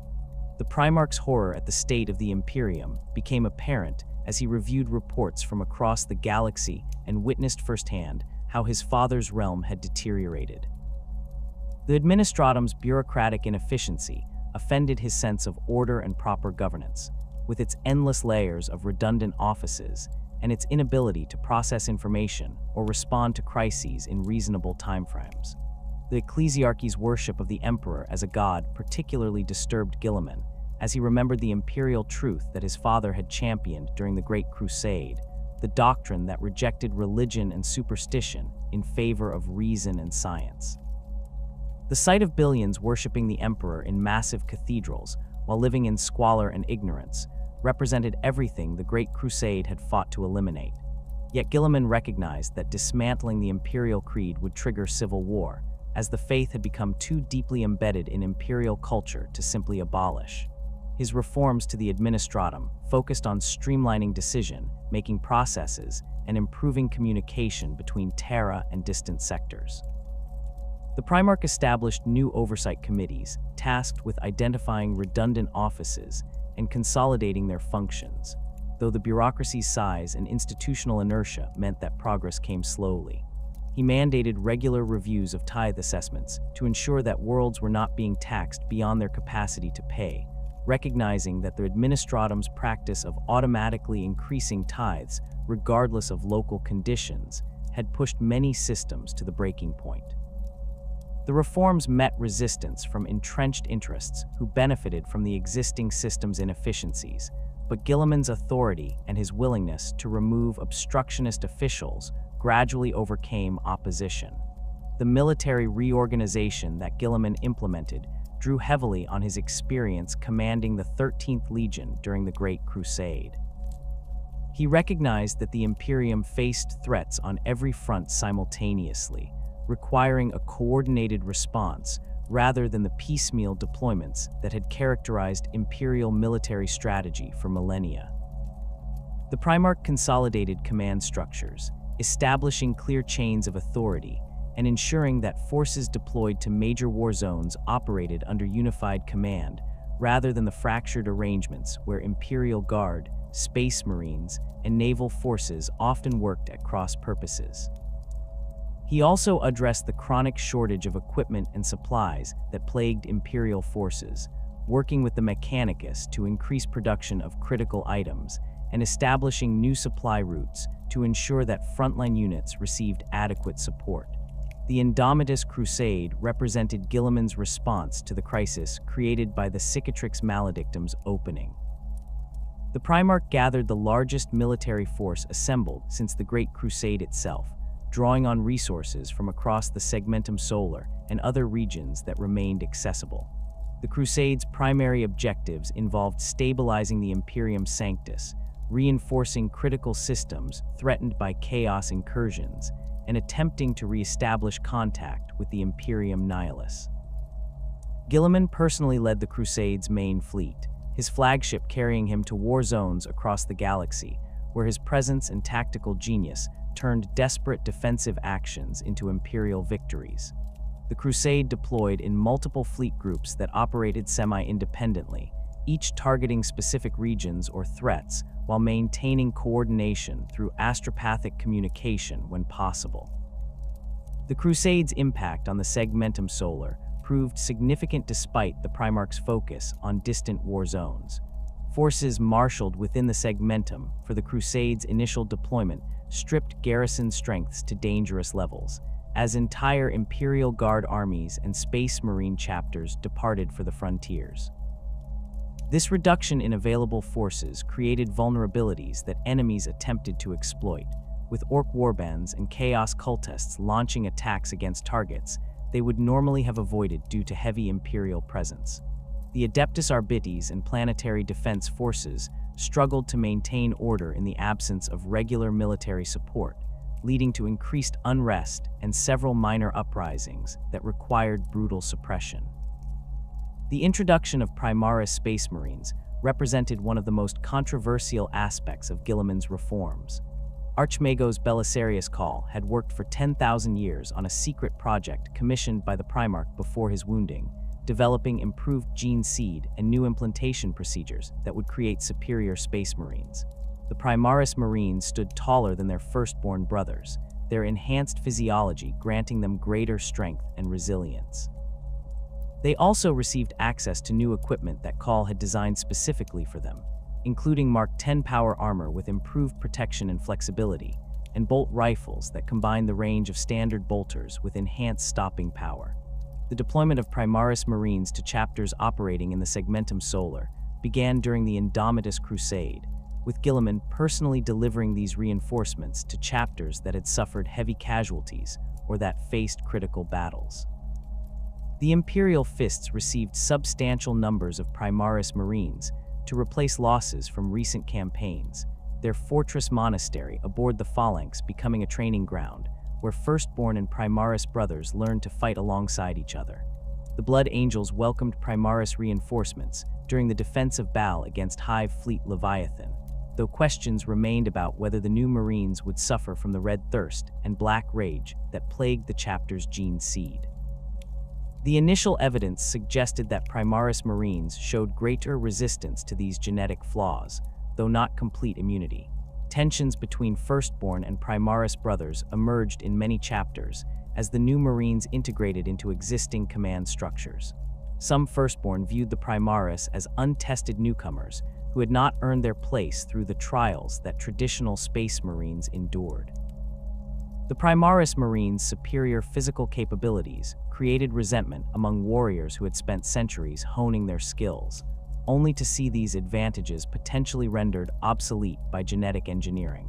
The cultural differences proved equally significant, as Primaris Marines raised and trained by Call's staff lacked the deep connection to their chapter's traditions and histories that Firstborn Marines developed through decades of service. Chapters handled these tensions in various ways, with some fully embracing the Primaris and working to integrate them quickly, while others maintained separation between Firstborn and Primaris units until trust could be established through shared combat experience. The new technologies from Archmago's Call extended beyond the Primaris Marines themselves to include vehicles and weapons that represented significant advances over existing Imperial equipment. The repulsor grav tank provided Primaris Marines with armored transport that hovered above the battlefield rather than relying on tracks or wheels, its anti-grav plates allowing it to traverse terrain that would stop conventional vehicles. The Redemptor Dreadnought offered greater firepower and durability than standard Dreadnought patterns, though at the cost of placing greater strain on the entombed warrior's body. Plasma incinerators and other new weapons gave Primaris Marines enhanced firepower compared to the equipment available to Firstborn brothers, creating practical advantages that helped overcome cultural resistance to the new Marines. The Dark Imperium era brought new threats that tested the Segmentum Solar's defenses in ways that differed from previous challenges. The increased demonic activity following the Cicatrix Maledictum's opening meant that warp incursions occurred with greater frequency and intensity throughout the Segmentum. Systems that had never experienced demonic manifestation suddenly found themselves under attack from entities that violated physical laws and corrupted everything they touched. The Ordo Malleus mobilized to counter these threats, coordinating with the Grey Knights and conventional Imperial forces to contain incursions before they could establish permanent footholds in real space. The scale of demonic activity exceeded the Ordo's capacity to respond to every incident, forcing them to prioritize the most dangerous manifestations while accepting that lesser incursions might go unchecked. The Death Guard's plague wars represented a specific and particularly horrifying threat that emerged during this period.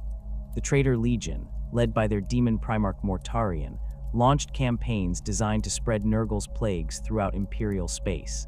Their attacks focused on densely populated systems where disease could spread rapidly, with plague marines deploying biological weapons that turned entire hive cities into charnel houses. The Death Guard's resilience made them extraordinarily difficult opponents, as their corrupted bodies shrugged off wounds that would kill normal marines, and their armor resisted damage through a combination of demonic blessing and the thick layers of filth that encrusted it. Imperial forces fighting the Death Guard required specialized equipment and tactics, with flamers and plasma weapons proving more effective than conventional bolt rounds against enemies who felt no pain and whose bodies could absorb tremendous punishment. The Ultramar system came under direct assault from the Death Guard, with Mortarion personally leading the invasion of his brother's realm. The fighting devastated multiple worlds within Ultramar, their populations suffering from plagues that killed billions and transformed survivors into diseased wretches.